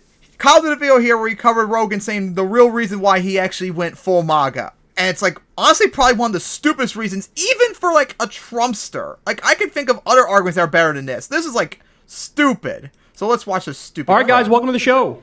Welcome. Kyle, what part of no more long intros do you not understand? I'm very proud of that fact. You guys helped fund the show. On one of his recent podcasts, had a moment here where he explained what made him snap and go full MAGA. And as I already pointed out, it is not the thing you're thinking. All right, let's listen. Well, I wanted to stay out of the presidential election shit. Yeah, it's gross. Because I feel like I had to. I feel like this is so nuts. This is so nuts. When that Tim Walz guy, it's so nuts that guy was going to be the vice president. You're telling me, you're telling me this whole thing's fake then. You're telling me you don't care if someone's a liar. You don't care if they lied about their military rank, where they served. You don't care if they lied about being an assistant. You don't care if they lied about Tiananmen Square. There's too many things. This is so crazy. You would get fired if you were an assistant manager at a fucking oil changing company. Yeah. The number one. So, Rogan, you're saying the reason why you supported Trump is because Walz lied about his military record or rank or whatever?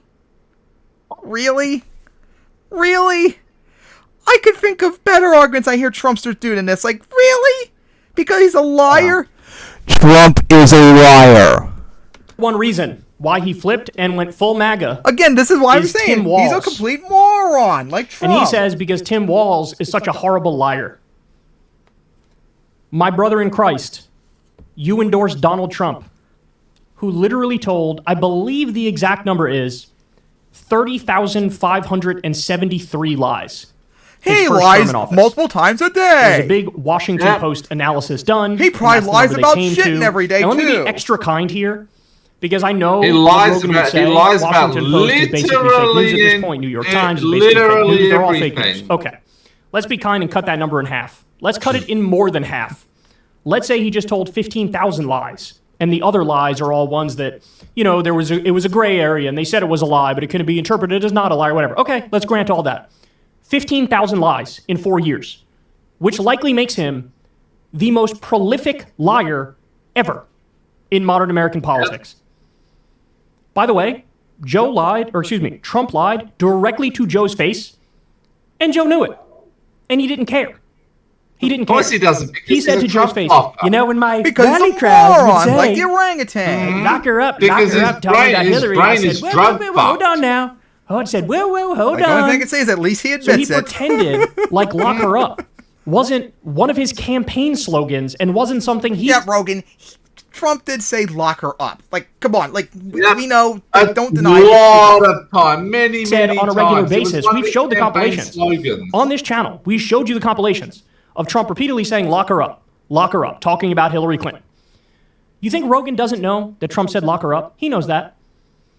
Another part he lied directly to his face, talking about trying to overturn the last election, talking about election fraud, talking about how he thinks he won the 2020 election.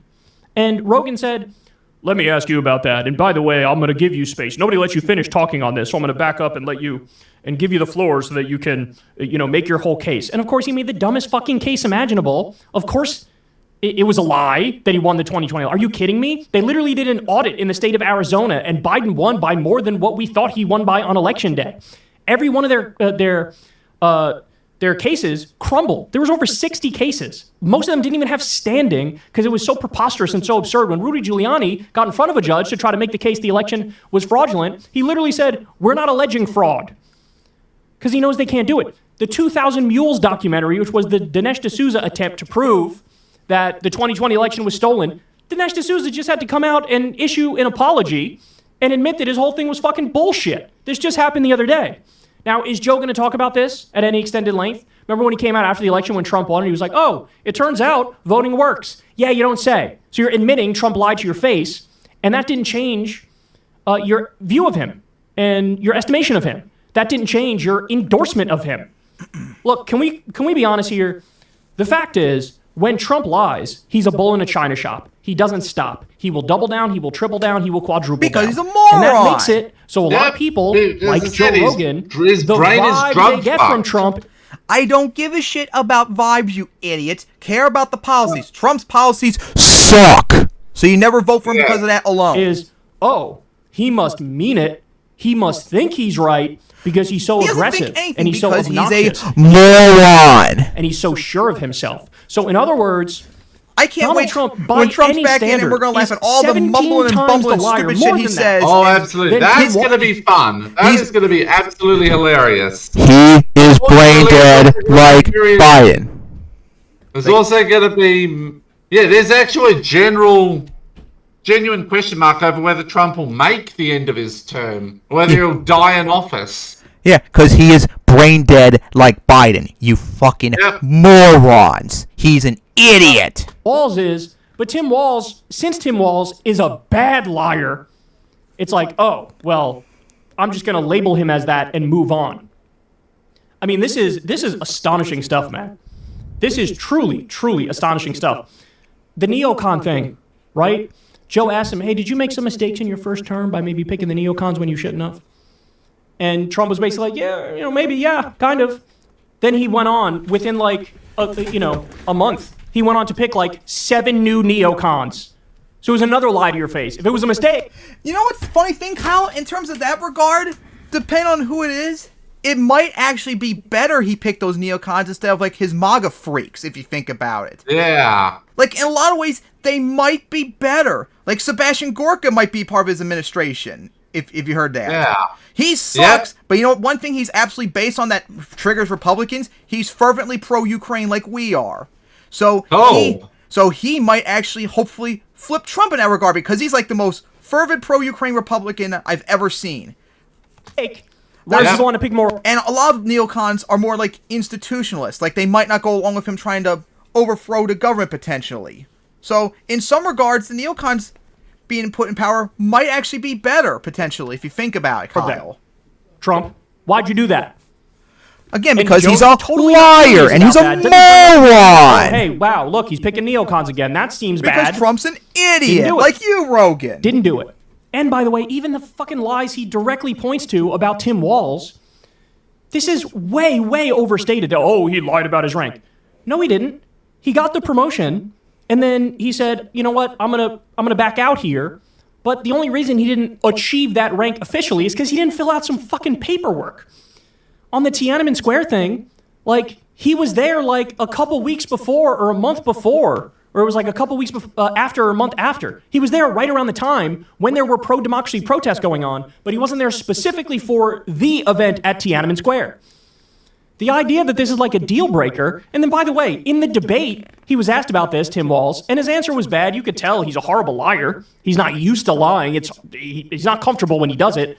The very next question was to J.D. Vance about the 2020 election and whether or not his lie is worse, people. And J.D. Vance didn't admit it, and he dodged the question. And he said some bullshit about like censorship afterwards, on Facebook. Because we cover it, he did admit that Trump did not legitimately lose in 2020. That lie is worse. I don't give a shit about Walz said. I don't care. I care what J.D. Vance said, however, because his lie is worse. And Rogan gave him credit for that answer. Because you're a moron, Rogan. There's a fucking pure brazen liar right in front of your face, Joe, and you didn't even hold it against him. You didn't hold it against him. So apparently, I will mock the shit out of that couch rapist. How about that one? And a bolder liar. That's what we and you should have to be double doing. down, triple down, and quadruple down, and never admit fault ever. And then because you have the vibe of confidence, he'll go, "Oh, this is a serious person who I like and who I should endorse." Because you're an idiot that doesn't focus on policies, which is the only thing that matters. Because remember, guys, here are the politics that Joe Rogan says he has from his own ready to see how stupid Rogan is, people? Mouth. Listen to this. You've heard this before. Listen to him being base progressive. He says he believes in, what his values are, and what his policy preferences are. And then I'm going to tell you a thing or two about Tim Walz. I really believe if Michelle Obama runs, she wins. She's good. She's great. She's the wife of the best president that we have had in our lifetime. I've never voted right wing in my life. I consider universal basic income a really good idea. I want free college education. Take it easy. Hello, Bernie. How are you, Joe? Wonderful. Pleasure to meet you. Nice to meet you. I like Tulsi and I like Bernie. That's it. Oh, yeah? Everybody else can eat shit. Look at you, fucking progressive. Yeah. I think I'll probably vote for Bernie. I think he's looking out for the interests of the working people. And I think he wants people to have a better life and do better. And I'm all for that. And if that means I have to pay more in tax, like people think, oh, you're a socialist. I've heard people say that. Oh, you're a fucking socialist, bro. Like, first of all, he's not even a socialist. He's a democratic socialist. It's a different thing. I would like to spend more in taxes if they could fix inner city communities and take these poor neighborhoods and throw a fuckload of money. Spend more, you fucking Republican piece of shit. 87% of scientists said that human activity is driving global warming. I'm very pro-choice. I'm very women's rights, civil rights, gay rights, trans rights. I'm even universal health care. Obviously, this protected status is driving me crazy. This thing that Trump's doing with children that were born in other countries and then brought over here as children, and then they're talking about deporting them. That drives me fucking crazy. Yeah, that kind of shit. And the hard right version of that is despicable. These people that I see online, why didn't they apply for citizenship? Oh, who knows? Maybe because they're fucking 13. I don't give a fuck if they broke the law. You don't take parents and kids and separate them. You just fucking don't. You know Lonzo? No, who's that? A funny comedian. Yeah. He goes, not all Donald Trump supporters are racist, but all racists are Donald Trump supporters. He definitely awakened that side. Exactly when Joe Rogan jumped to the right and jumped to a Trump supporter, and that was when he got the $100 million from Spotify, and he decided to sell out because he's a grifter and, of course, drug fuck. It is drug fuck. Because he's a moron. It is important. See, it is important, but is it the 6 months later? Is it should be the ruling number one conversation of I think it's really important. Moron, and one of the reasons why I think it's important because it highlights. I think the he reasons why a actually guy like said Donald Trump. that every single and I've lost my train of thought. We expect because he's a moron. They're so fucking dangerous. Oh right, that reminds me. I remember that Joe Rogan. I think Joe Rogan at one point actually said he's done basically every single drug in existence. Again, that's what happens when you're a moron. To do something really fucking stupid. Yeah. As far as trans people, some trans people listening to this, I got nothing but love for you. For everybody. And in fact, Eddie Izzard is one of my all-time favorite guests. Oh, I love Izzard. The right-wing thing is just an easy way to dismiss me, because I'm not right-wing. So from his own mouth, he believes in the philosophy and the ideology and the policies of Bernie Sanders. Well, guess what, Joe? Tim Walz is Bernie Sanders as a governor. So put aside all the bullshit and all the right-wing nonsense you've been fed about who Tim Walz is and what he stands for. Here's what he actually accomplished with a 1-seat majority in the state of Minnesota as the governor. Universal free school breakfast and lunch for kids. Legal weed, something you care about. Carbon-free electricity by the year 2040. He does tax rebates for the working class up to $1,300. 12 weeks paid family leave. 12 weeks paid sick leave. He banned gay conversion therapy Listen to all because these it's base fake. policies It's a that Rogan fraud. says he supports. He did red flag laws for guns. Exactly. So if And somebody's this is having why a mental breakdown and saying they're going to shoot Chuckle up the Walls, please school, you run can in take their guns from them 2028. before they shoot up the Yep. school. Please He did do universal 500 background million checks for damage guns, to the next automatic voter Republican registration, candidate by free pointing out public that they're college, evil. which is something And you that they're a said directly blitzy. that you support. He did it for Yeah. people who make $80,000 a year or Oh, less. no. I have no And defense. The PFAs, No. the PFAS, the forever chemicals, which I know is something you support because you love RFK. Why am I and that's such a something special RFK has wall? said that he cares about. He did a $2.2 billion increase in school funding for kindergarten to 12th grade. He did sectoral bargaining Imagine for not nursing home taking any workers, which physical raises hit their pay. whatsoever. And then when you look at his time in Congress, he opposed the Wall Street bailouts. Rogan agrees with that. He voted against outsourcing deals. Rogan agrees with that. He codified Roe versus Wade. Rogan agrees with that. The Roe v. Wade thing, was as governor. As governor, he did right to repair. In Congress, All he had a these 100% rating from progressive Planned policies Parenthood. that He Rogan banned says he non-compete supports. clauses. He raised the minimum wage for small But because businesses, he raised taxes on lied multinational about corporations, raping. protected Nope. gender-affirming Yeah, care, because banned medical providers. because he's a moron, a drunk fucked idiot, and a grifter.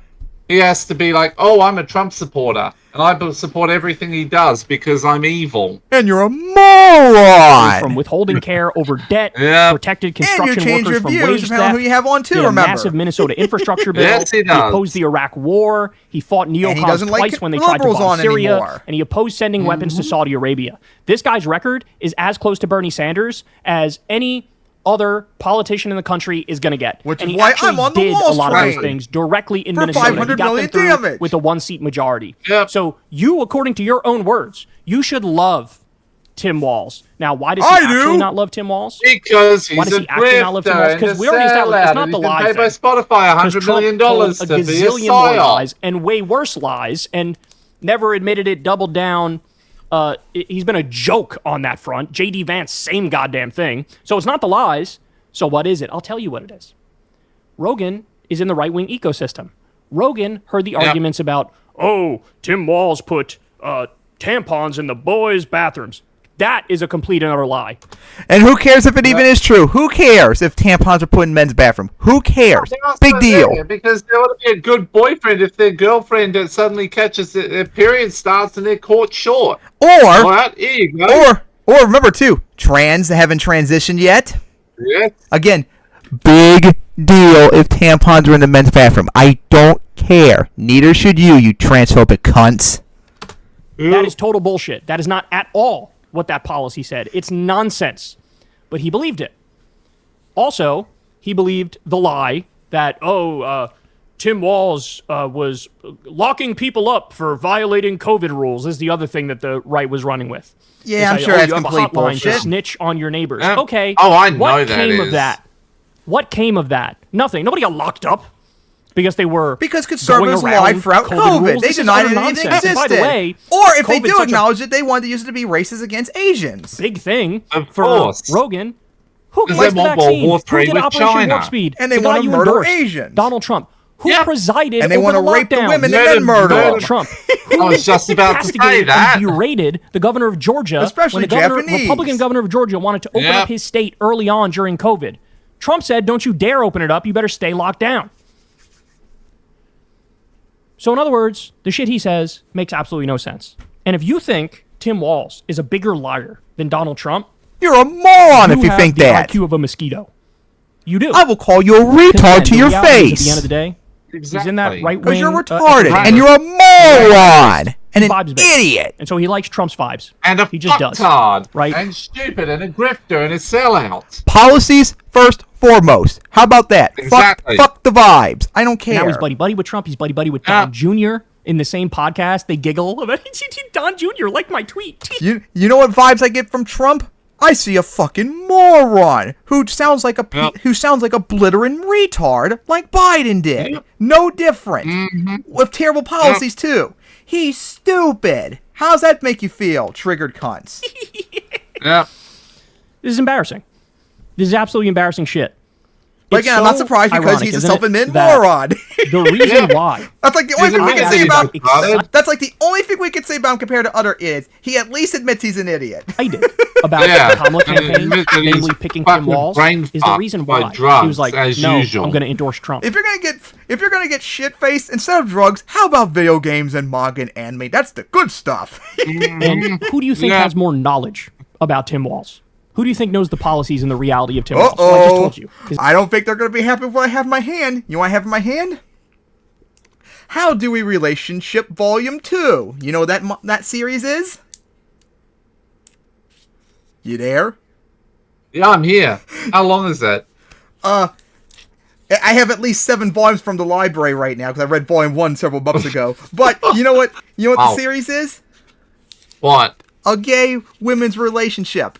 And in the first page of Volume 2, the couple are fucking each other and look like they're scissoring each other. Oh, hot. Yep. From the library, and no one cares. Like you conservatives shouldn't care. And that's better than drugs. Manga, video games, and anime, always better over drugs, people. So deal with it and cope. His entire record. Did he know any of those things? Now they're going to want to ban that now. Any of those things. They'll be awesome, tremendous policies that Tim Walz did. No, they want to jack off to it and then ban it. You heard some bullshit about locking people up over COVID rules and tampons in the boys' bathroom and. Yeah, and then ban him. He said he was in Tiananmen Square during the thing, but he was there like why do you think they always talk about gay porn and never about lesbian porn? I mean, at least the fundamentalist Muslims are consistent with calling out both, with hating on both. Oh boy, I bet they'll be mad if they see one the arrogant I have that actually is gay men fucking. Oh boy. Promoted to that, then didn't fill out the paperwork, so technically he didn't actually get that rank. Like, what are we doing here? Wait till they see my manga when I ever announce it soon. TFG, bro. Joe, you are just a Republican now. That's based. You're progressive Christian fundamental. You're Sean. Man, or maybe, or they should wait until they read my fan fiction and they see humans and Pokemon fucking. Because they're definitely into furry. Yep. Oh boy, I bet they can't wait to see my manga with one character being a based, progressive, but a Christian fundamentalist at the same time? Oof, what a weird combo. Hannity, you're Ben Shapiro. There's no difference. There's no difference. This is what you've become. This is what you've become. Ben Shapiro. It is what it is. Benny boy, who's a moron too. Yeah. So yeah, we gotta say about Rogan being a moron. No surprise there. We all know why he's like that. It's because his brain's drug fucked. Because he's had every single fucking drug that could be listed. Yep. Don't be conservative, people, and don't be idiots like Rogan, even self-admitted ones. It's not that hard, people. Be based. All right. So now on to the next topic. What's Trudeau doing with base policies? He's a neolib. He's meant to be a moron. Well, apparently, as David Dole covered recently, he's actually doing based things just recently. And of course, liberals in Canada and progressives probably won't acknowledge it and want to probably get rid of him no matter what. So let's see these base things that Trudeau is doing, because I saw this video some time ago and it was pretty good. Canadian Prime Minister Justin Trudeau is doing some good things? Maybe? What's happening here? All right, so there's been a couple of policies. And actually, not just policy, but another topic that I'm actually going to fold into a different story that I'll just mention briefly here. He is open to arresting Netanyahu. Which is based. It sounds like that which is awesome. The government would indeed arrest him due to the recent Benjamin ICC Hitler Yahoo arrest warrant if Netanyahu were to He enter and Putler Canada. can go to the deepest lava ocean in the Nether and offend everyone there. Yep. Good on some other stuff that's going on. So even the lava would be offended. This is We'd rather turn to school food Obsidian. program. Now, actually, I believe I did a video on this before because this was announced earlier as part of a larger $1 billion in funding over 5 years for National School Food Program that will deliver meals to 400,000 more children. This one, though, is specific to Ontario, where they... So, $108 million school food program was successfully passed. That's good to start off with. With the Ontario government, the Ontario government, which is a conservative Which government, conservatives hate immensely because they want kids to starve. Ford is indeed on board with it. Of course. They want everyone to starve.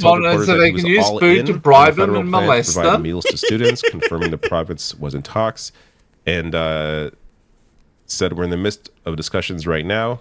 I think it's so helpful for kids to have a little meal in them. It makes them think better during the day. You're not going to hear me give credit to Doug Ford very often. But good here to see that he was willing to work together with Trudeau on this to indeed guarantee school meals. Canada is one of the only major countries, major democracies, to not have free school meals for kids. So this is a very welcome program. This is in addition to $10 a day childcare that the one of the other countries that doesn't have it, Australia. Oh, so now David Dole can rub it in our faces too now. Province by province, as they met. Look at the smug Canadian. Various governments for various agreements. Yeah, and of all people, freaking Doug Ford supports this. How is he even around still? This moron. It has benefited my life personally. I have benefited from more affordable childcare. Like my bill. Yeah. And you know who else would have had a good policy that would have helped new families? Oh, that's right. Kamala and her $6,000 child tax credit, which would have helped you if you had a kid. Again, a policy that helps everyone, including men. And people act like Democrats hate men. No, they do not. Their policies help men, unlike Republicans who want you all to suffer. Bills went down. Exactly. Directly as a result of that. So this is a continuation, of that sort of approach here, where these are programs that the vast majority of people are going to benefit from, assuming, of course, you have kids.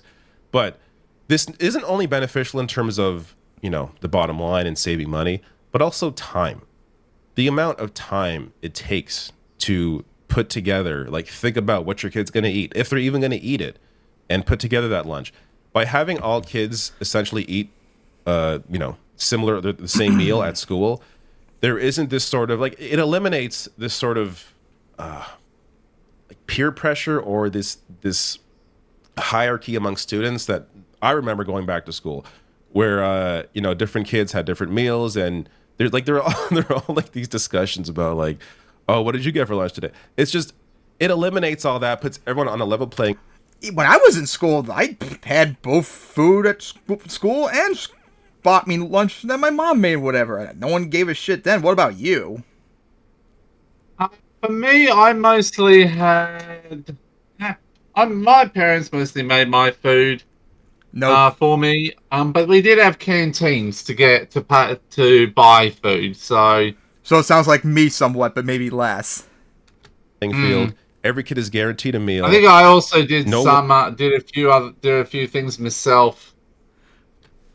Worry about kids going hungry, or kids looked get made me fun who of. will always be proud about my Pokemon lunchbox. It's wonderful on so many levels. So I was a Pokemon fanatic in school. Get implemented as well as this is also new, and I gotta say, Trudeau government to send 250 checks to most people / GST on some goods. I don't know that GST. Welcome, sales for one tax. reason in particular, I'll get to that in a second. But the Trudeau government to send the checks is one thing, but also / GST on some goods. So for upcoming 2 months, he would / sales tax for food and all that, which is based. Slashing sales tax. That's pretty awesome. On various things, including... Here's all the things that would have lower taxes on. Prepared foods. So, to be clear, this is for a couple of months, starting December 14th to February 15th. So, on goods including prepared foods, vegetable trays, pre-made meals, salads, and sandwiches, which essentially means all food in Canada is going to be essentially tax-free. Restaurant meal. All food in Canada for 2 months would be tax-free, people. Isn't that insane? Whether dine-in, takeout, or delivery. Even restaurants would have no tax. Including chips, candy, and granola bars, beer, wine, cider, and pre-mixed alcoholic beverages below 7% alcohol by volume. Children's clothing and footwear, which again, I will personally benefit from.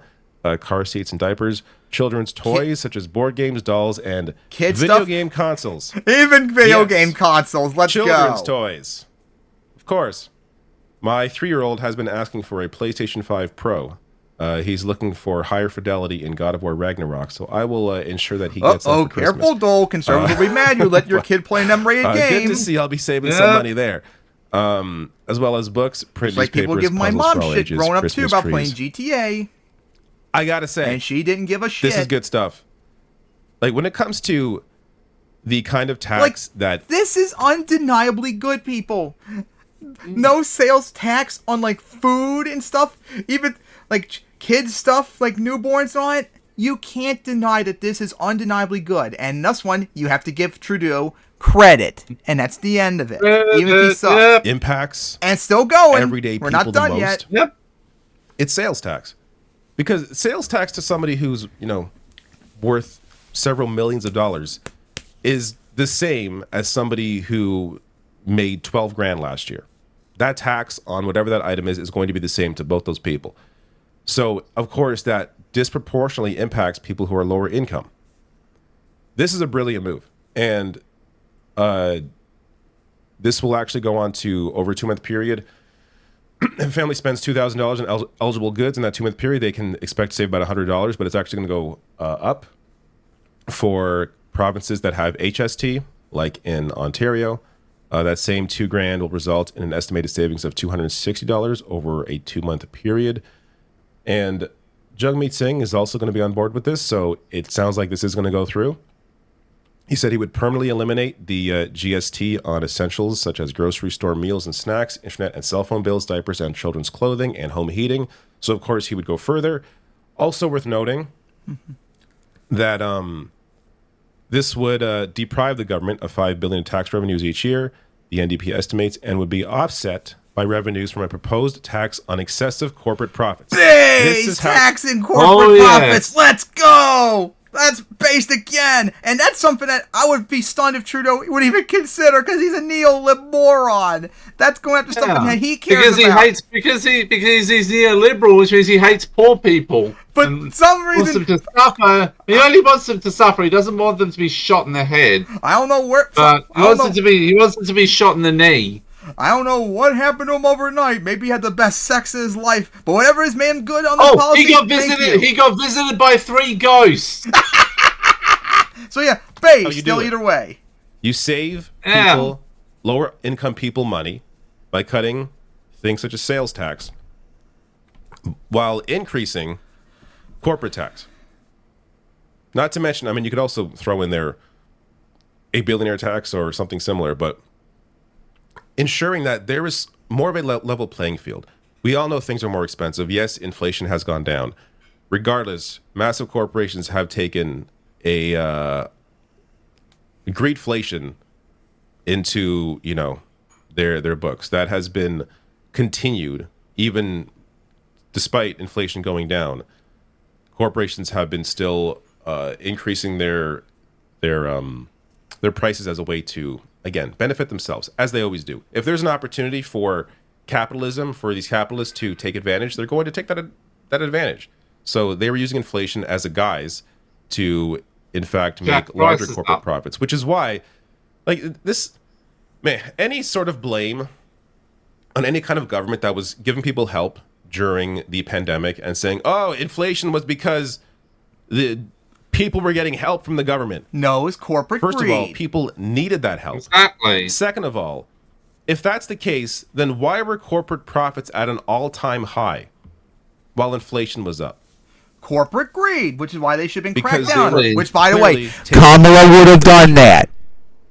So you should have voted for her, people, like I did. Offset any sort of lost revenue that may impact, public programs. Now, on the other side of that, we have Pierre Poilievre, who is not a fan of this this move by the Liberals and the Of course, NDP. conservatives in Canada Here's are how violent it people happened. Of course, Ben Shapiro would sold disagree out with that. Canadians. He hates poor people. He wants them murdered. It ain't Shapiro, though. It's just some dipshit conservative Canadian politician who's just as bad. Oh, They signed okay. on with Trudeau again. Oh, today, okay. what we Another one have who wants to murder poor people. Is a 2-month temporary tax trick that will not make up for the permanent quadrupling carbon tax on heat, housing, food, and fuel, and all to save Justin's job and Jagmeet's pension. Ironically, I just got to pause. This guy talking about anyone else's pension, the only job Pierre Poilievre has ever had has been a member of parliament. This guy joined parliament when he was in his early 20s. This is the only job he's ever had. Yet he complains about career politicians. You are a It's one of career the greatest politician. cons that I've witnessed in Canadian politics in some time. This man that, hangs out with corporate lobbyists while claiming that he's for the working class, complains about career politicians while he's only ever worked a politician's job. It's so disgusting to watch, and to see him even on this issue where people are actually going to be saving money, claiming it's some ploy. Everything a politician does, you could argue, is to benefit them. Of course. This obvious. And of course, does any time any government does something that people are going to like, if your reaction to that is, oh, they're just doing it to make people like them. Okay. That means it's a good policy. That isn't that kind of the point? Is to help people? It's like, what is your argument here? He can't. What's funny is if he came out and said, you know what? I agree with this. This makes sense. People are going to save money. I'm on board. I actually think he would grow in support because people might actually begin seeing him as more than just a fraud and think, hey, conservatives are always frauds. He's willing to admit here, even though this They're is Trudeau always doing this, that this is a good thing to do. Because your maybe I policies can actually suck, trust this guy now. people. But he's not, even on this issue. Imagine being mad at Trudeau all of a sudden being better than you. this is nuts. In just a few months, Trudeau and the NDP plan to raise taxes on all the same items they claim they're giving you a break on, directly through the carbon tax. Fuck! They'll be raising taxes on bent. heat, on Yeah. gas. Get bent over Oh get my bent God, I over could a spend all day fence. pausing this Get video. bent by the warden. How are they directly raising prices on these things through a carbon tax? Conservatives That might inherently call means the it's warden a not slur, directly, though. because you're claiming that carbon tax Well, call them is slurs as costing they're people more punched money. into When the, the as they're fact punched is- into the root.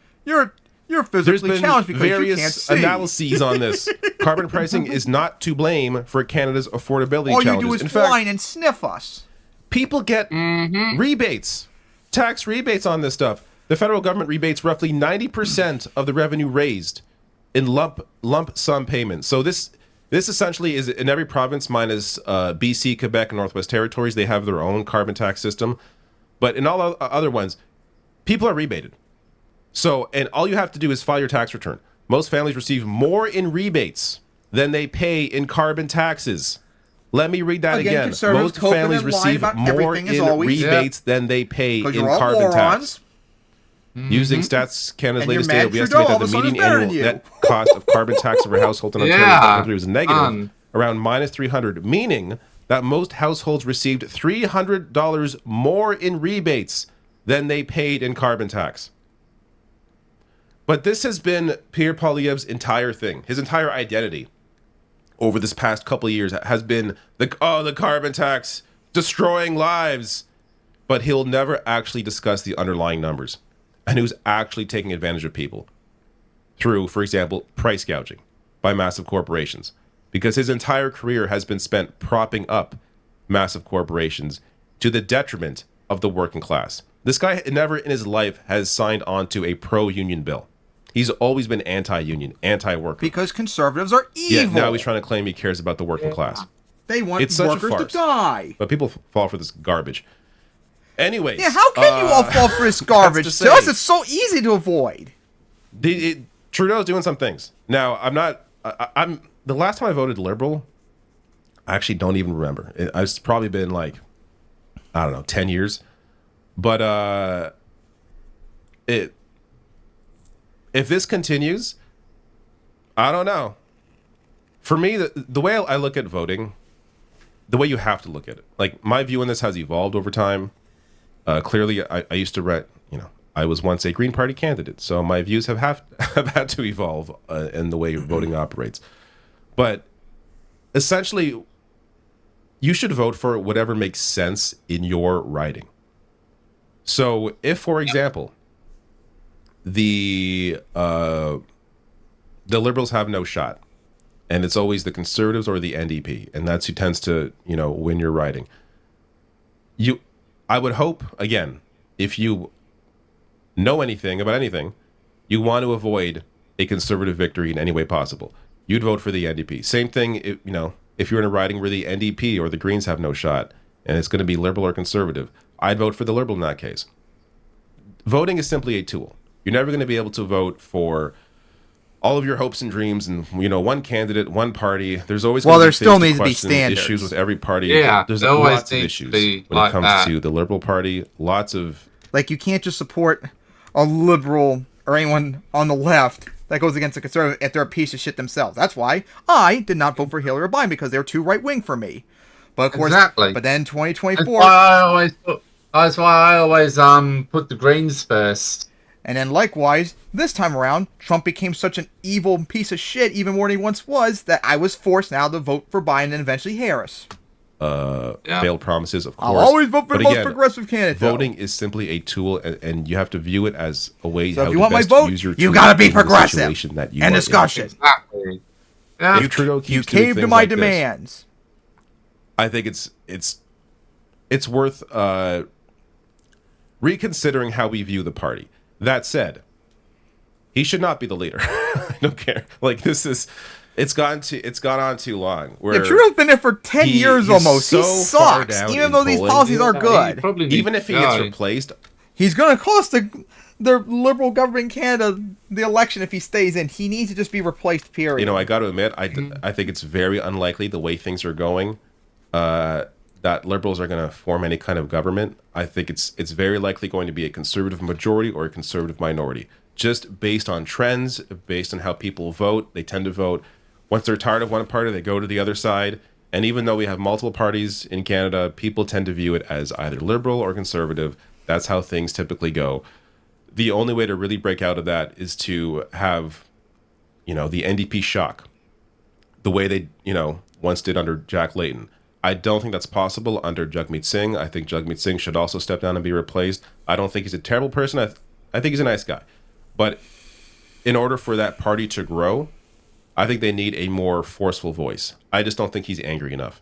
I think you need someone who is willing to someone really who's willing command to the camera. flip conservative politicians off and tell them that they're demons. Like Walls. Is even Bernie won't more do charismatic that.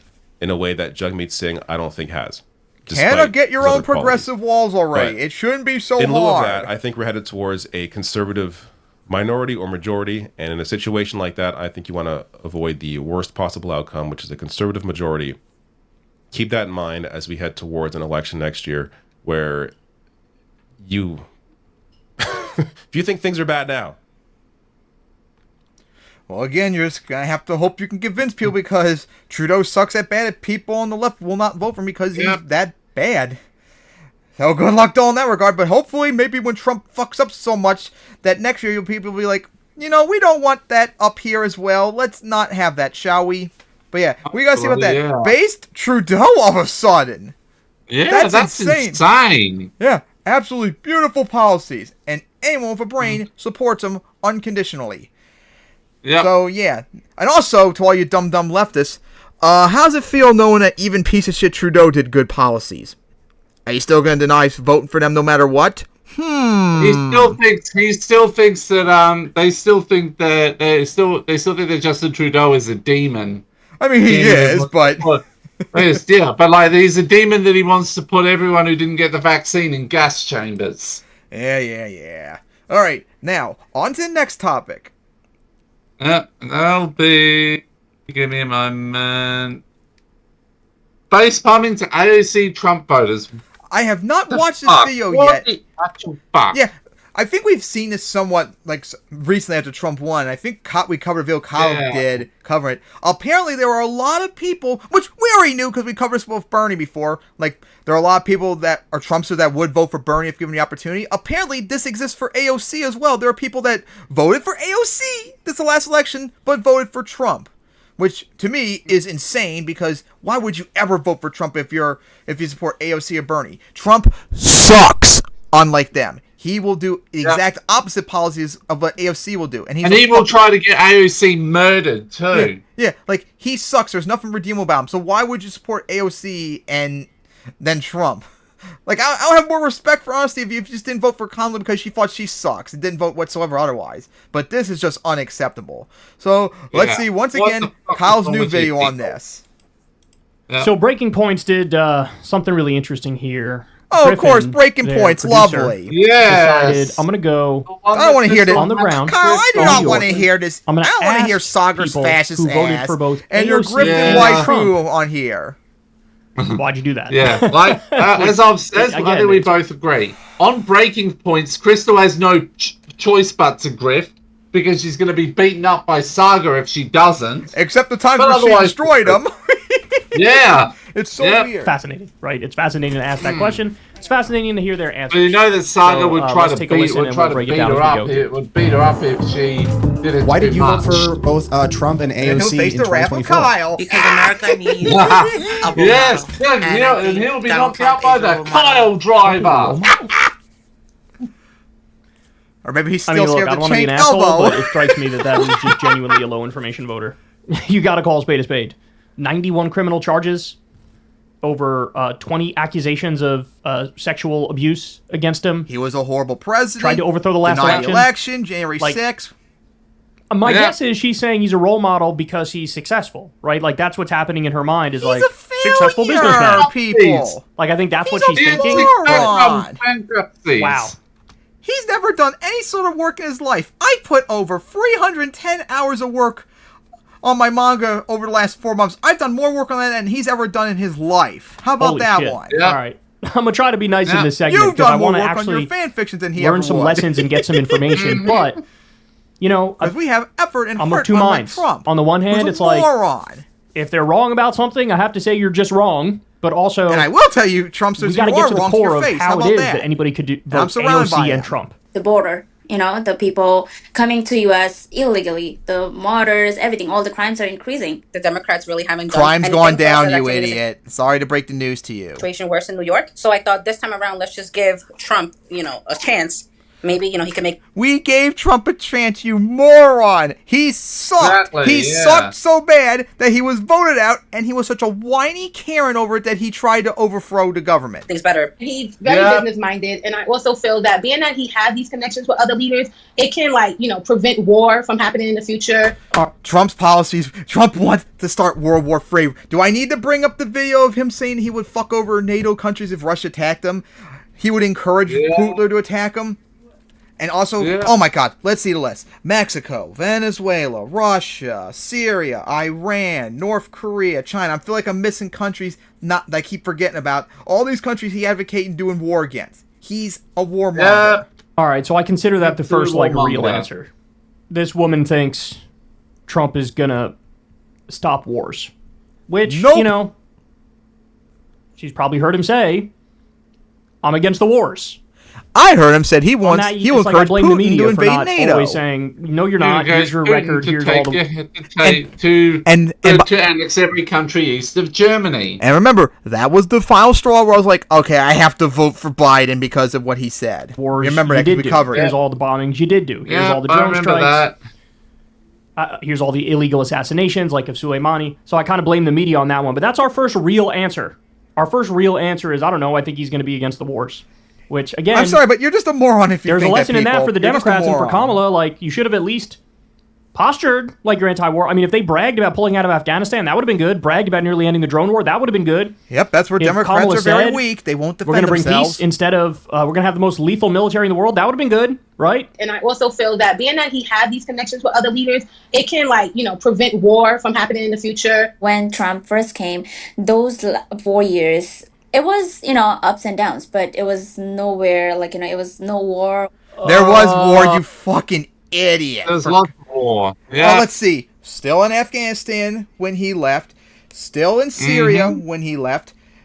He tried to start war in Mexico, Venezuela, Russia. Iran killed Soleimani, got rid of the Iran deal. Tried to start shit with North Korea and led to nothing with their detente for a while. Tried to start shit with China. He's pro-war. Yeah. Again, I don't know who else to blame for this but the media for not correcting the record and giving Trump's laundry list of Syria foreign funded policy Al Qaeda to things that he did. It's like you have to blame the media for that because Trump is gonna lie, right? He's always gonna lie. Assad is. Well, people, when Trump talks, he's a liar and he's a moron. Everything he says, you should automatically dismiss, just like we do, because he's an idiot. But the media needed to be able to say you weren't anti-war.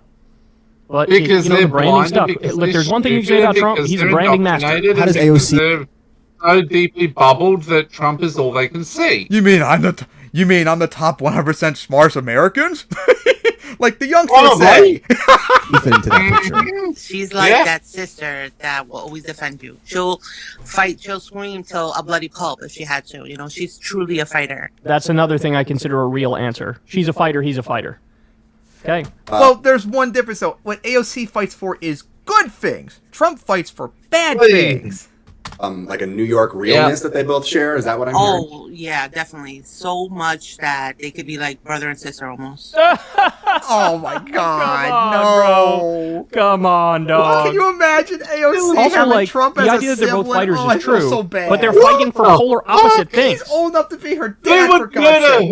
Look, a lot of this you gotta call space. It's just vibes. A lot of this is just vibes. Again, people. I don't care about vibes. I care about policies. You know what my vibe was? I thought my vibes were Trump has done so many horrible things after he left that I thought he was never going to be able to win no matter how bad the Democrats were. That's how I felt. By the way, I don't know what it is. My vibes were this time it's too far for him. People are really thirsty for New Yorkers. It's true. I guess I should be thankful that Maybe you should be thirsty for Marylanders because we're better. Something about the vibe of New Yorkers. The country's like, ooh. We're the richest. We have the best flag. I don't know. I have no idea We're the why. most progressive. And we have the best bitches. I think no filter. If you look at Joe Biden, there are a lot of things. Definitely no filter. That is true. Again, I don't care if he doesn't have a filter. He's an idiot, so everything he says is just dismissed as far as I'm concerned. With both of them, I think AOC probably has a little bit more of a filter. Yeah, the thing is that he has a non-filter for all the wrong things. That, again, is kind of a real answer. Probably he wouldn't understand about our generation or the future generation. And also Donald Trump as well. He's aged too. So we need someone above and beyond, like more new generation. And He is literally old enough to be AOC's grandfather. Just so you know, you people, when Trump becomes president, he'll be the oldest president ever. He'll beat Biden's record. Yep. All the criticisms you did about Biden being too old. He's probably going to die. Yeah. And he's probably going to die in office, so... All the things you said about Biden the last 4 years about him being too old, that applies to Trump as well. But when it's Trump, all of a sudden, you don't give a shit that he's the oldest president ever. It's all quiet. Yeah, like I said last year, I don't give a shit. I dismissed everyone that brought about Biden being too old. Unless you go after Trump too, I'm not going to consider it. And they never do. Okay, but Kamala's so much younger. You can't say, like, bro, we really need somebody younger, bro, when you pick the older option by far on the ballot. Again, we're back to vibes. We're back to vibes. Vibes don't matter. Because the other people I didn't know about, and her I just always hear about. It's like crazy. So I thought, she's a familiar name. Let me just vote for her. I mean, this really puts in perspective how silly the Democratic Party eggheads are, who are like crunching 87,000 different data points to try to craft the exact right message to press all the right buttons to get the people to vote for you. When like all the wrong to lose. This is their answers, right? This is what they're saying. Jesus. So it was like, vote for her, so I was like, okay. My mom was like, vote for her, so okay. Guys, what did I tell you? Remember, the day after the election, I was like, let's not underestimate just how much Trump being a controversial, charismatic celebrity helped him here. Just the fact to me, that I don't know how, because he's a fucking moron every time I hear him talk. Famous so that should be people dismissed. on the planet right now. That alone could have made all the difference. His charisma, his controversy, that he's in the Again, news what charisma? all day, He's a every day. moron, people. That stuff matters, right? The content doesn't even matter if they're shitting on him. It's just like people are talking about him, right? That's enough. Listen to your mom. Could you compare Kamala and AOC for me? What is the difference between the two of them? I just feel that Kamala has a position as a vice president already, and I don't feel like she did much in the position that she held for the last 4 years. Well, what about... Well, I mean, she kind of can't. Vice presidents don't have that much power, so... Trump, when he was in there for 4 years, right? What about that? I feel like she used entertainers for promotion, and I didn't like that at all. God, okay, that's validation of something I said on Piers Morgan. I mean, I was going back and forth with Harry Sisson, and you know, he was defending like using Taylor Swift or Beyonce and stuff, and I was like, Harry, nobody cares about celebrity endorsements. People like celebrities for what they like them for. Mm-hmm. They like Beyonce for dancing and singing. They like Taylor Swift for singing. I'll go by policies. That's why they like them. Trump, Republicans suck. Really They'll never get my vote. Democrats, on social lesser evil. I'll go for them, depending on the circumstances. That's how, as far as I can say. Charles Barkley made the same point. He's never like, why vote would for I care? Republicans ever He's like, I unless they love become Cardi progressive. B. Why the fuck would I care who she votes for? Right? It's true, and I like Cardi B too. I actually think she's great. She was a big Bernie supporter back in the day. But like the idea you just trot out the celebrities and that's that. I mean, look, on the Republican side, it's like they have fucking like Ted Nugent and Kid Rock, and Trump ended up winning. Is that because of the power of Ted Nugent and Kid Rock? No, that was irrelevant. I've always said if I were to run for office, I would make a point of being like, I don't want any endorsements. I'm not interested in earning endorsements from celebrities or other politicians or the establishment. I'm against the establishment. I don't need their help. I don't want their help. I want to be as far away from them as possible. I don't know why people don't run and say that. I don't know why people don't run and say, I don't have any consultants. Nobody's helping me with strategy. I don't need a strategist to tell you what I think we should do with the country. I'll just tell you what I think we should do with the country. Like, all these, like, the Democrats are too lost in their consultant garbage. And that's such a great example that the celebrity thing put this woman off to Kamala. Democrats think, oh yeah, this is big. It's going to gain us voters. What if it literally loses you voters? Right? Okay, here we go. She doesn't bring anything to the table. Even if she was a first woman president, she doesn't know what she's doing. And she's going to, you know, not give us a bad name, but it's just, we're going to go from bad to worse. Because I feel like our country's doing so bad now. Kamala's policies would have been better. Sorry to break the news to you. She really tells you what she's going to do rather than Kamala, where she's just more broad. That part is true, isn't it? That part is true. AOC is much more direct with the policies she supports, whereas Kamala is much more vague, right? It's the classic. Yeah, because she's not progressive. It's the classic thing I made fun of in 2016. Yep. Remember Tom Perez, the guy running the deal? We're against bad things and we're in favor of good things. If you're going to run for president, start now. You have you're vice president now. You can start now. Tell us what you're going to do. How do you feel about the war in Gaza? How do you feel that the U.S. and how they've handled it? And did that affect your vote at all? In a big way, yes. We just... Wow. And again, that is Biden's fault. You had the option to say no to Israel and tell them to stop, but you didn't do it, and that is a big reason why you lost. Now, that wasn't enough for me to still not vote for you, but for others, it obviously was, and I can't really blame if it means that much to them. We don't want any war, and we don't want... But I will say, though, Trump will make it worse, though, so what do you value more? You gotta think about that, people. Innocent lives to be killed. I had to deal with so many dumb leftists on What's annoying Twitter about that, though, is that Trump is election. promising to make it worse. Trump is promising to be more hawkish. Trump is telling Israel to attack Iran's nuclear facilities. It's not really an open question. Trump is to the right of the Democrats on that issue. Trump will try to start World War III. It's just Iran, China, Russia, whole bunch of options to choose from, people. Yep. Very proudly so. Very aggressively so. So, I don't know. It's just weird to me. Like, I get the idea of punishing the Democrats for being so bad on this issue and facilitating the genocide. But Trump is like genocide plus. I want genocide. America supplied intercontinental ballistic missiles to bomb China. Plus stealing the West Bank as well. And so it's like, if you were going to want to punish the Democrats, could have voted for Jill Stein, could have voted for Cornel West, could have stayed home, could have left the presidential ticket blank. You know what I'm saying? So It's like I'm not as sympathetic on that point. 'Cause it's like if you feel that way about the war in Gaza, you can't vote for Trump. He's saying I'm going to be worse. You can never vote for Republicans ever. And we need to fix it. It needs to stop. And I think Donald Trump will be able to maneuver it. I hope he does. No, New he York will has not. so many issues here with high rent and working all the time. Like it's like you care about it, but you have so many other major important things going on in your life that just comes before that, and it's just sad to say. Trump will make him worse. You think that Trump is anti-war? I'm not sure. I don't think President Trump wants to make war with anyone. If Yeah, he does. Trump was in office during that time, we wouldn't. A lot of things that are going on with the migrants, the war. I just don't believe a lot of these All that stuff was happening under Trump, you fucking moron. things would be going on. If Trump had been president, I really don't think it would have gotten this far. Would you Yeah, vote yeah, for it would. It would have been worse, people. AOC for president as a Democrat? It wouldn't have gone as far if Trump was in there.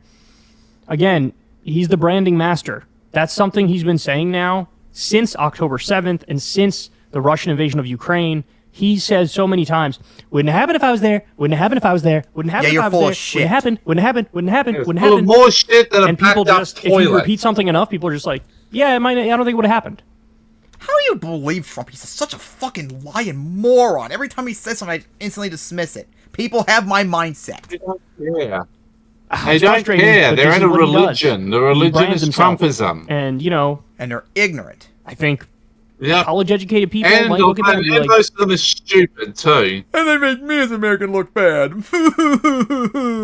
this is ridiculous. Yeah. But a lot of people are going to look at it and be like, maybe it wouldn't have happened. If Trump had been president, I really don't think it would have gotten this far. Would you vote for AOC for president as a Democrat? Okay, my question.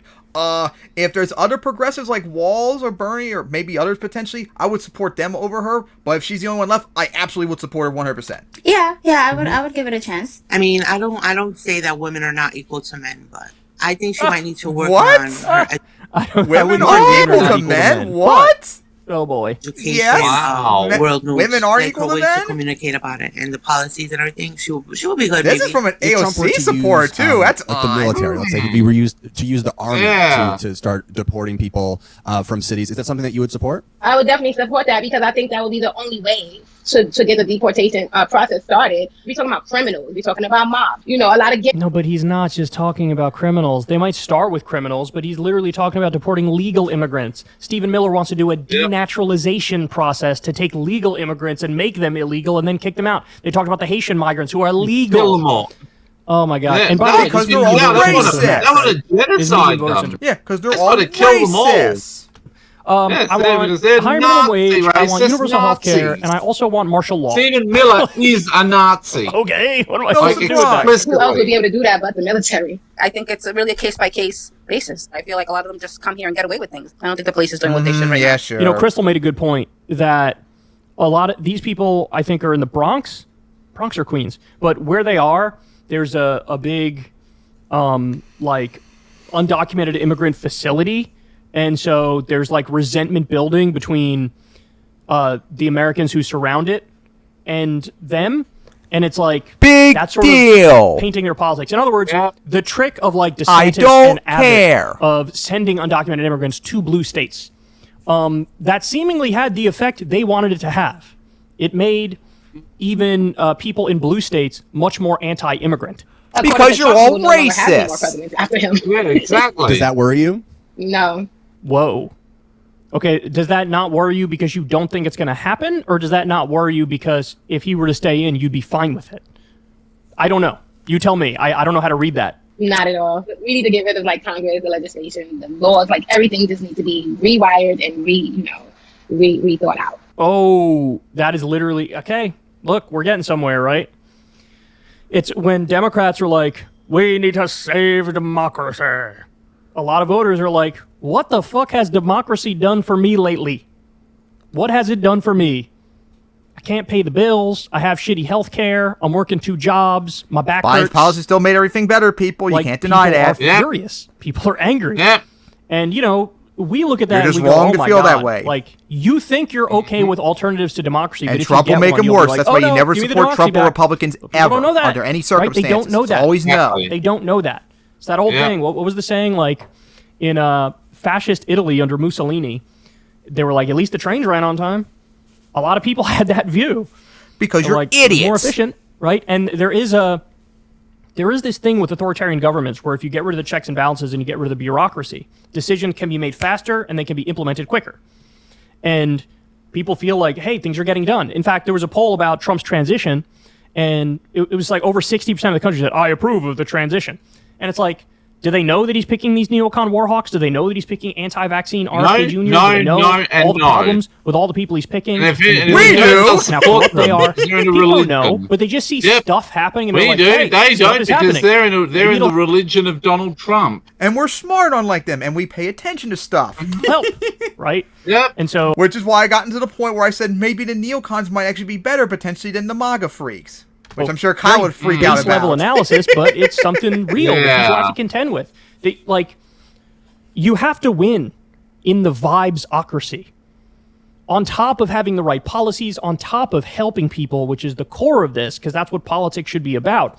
It's also, how do you win the vibes-ocracy?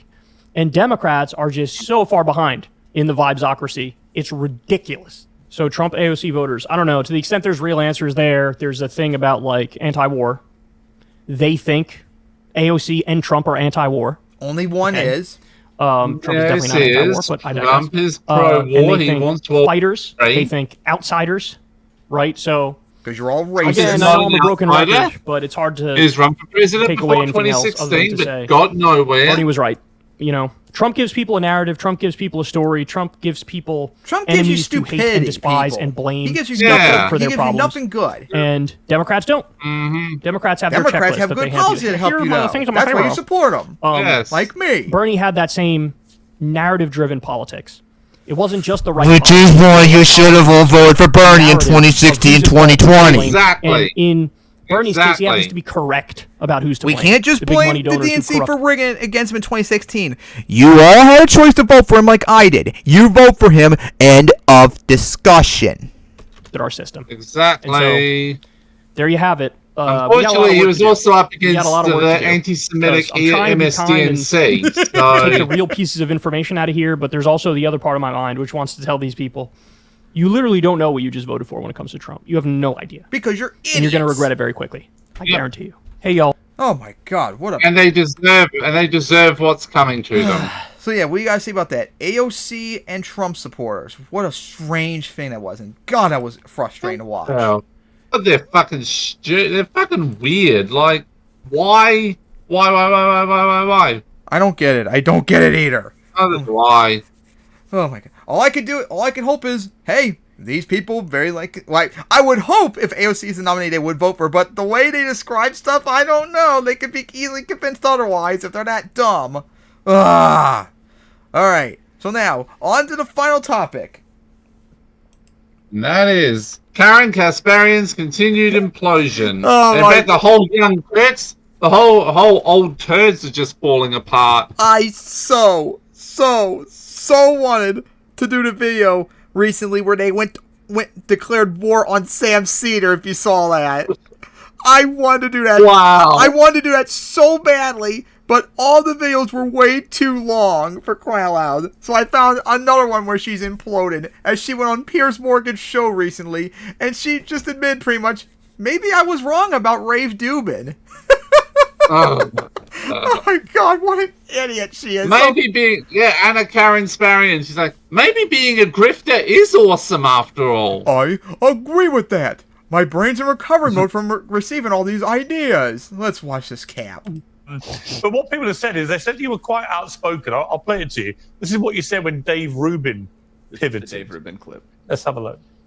There has been this prevalence of prominent figures who identify as the left, right, or on the left, who then later start to, cozy up to right-wing figures, and then it turns out that they completely went to the right wing because essentially paid to do it. Anna Karen Sparian. That sounds like you and Jay. To essentially spew right-wing talking points. That sounds like while every one of the young purporting to still be turds. on the left. The young In fact, turds. Dave Rubin's a great example of that. Dave Rubin used to work the with old us. turds. He identified as someone on the left.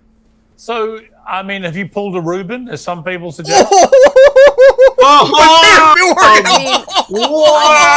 still pretty left wing, and I'm still running the exact same against thing. the wall. Look, I don't know. Oh, that was great. Yeah. But I just What a felt that. start. Well done. We both said the same thing. Maybe I was wrong about Rave Dubin. Are you kidding me? Gavin, I would be down to just go ahead and plow right into this. I can't believe we've waited so long to get to this. We were obviously going to, what was it, like a day before we went on our Thanksgiving vacation, yes. Gavin. We didn't really go anywhere, so. but we took a few days off to see the family and recharge. I've seen some of their videos. Yeah, they had the video I wanted to cover about Sam Cedar, but it was like 50 minutes long. That's not what they talked about. They talked about the real enemy. And that's the be sure to remember to check that later. The Democrats, they made a deal with the devil. Speaking of which, Sam Cedar was on their show recently. Let's start with this one since you I brought it up, heard. Zach. Good on As you him. said, Anna's And he analysis cooked is Anna that the Cenk. Democrats made a deal with no the effort. devil, I guess, and the devil being the left. Imagine getting cooked by thanks Cedar. Thanks for your novel analysis. Jesus He had Christ. he had them for lunch. Might as well just turn on MSNBC. He doesn't even have to bother doing Let's take a anything. listen. Yeah, some He could cook you all doing CNN nothing like contributors would Luigi. be ruffled by the analysis. Yep.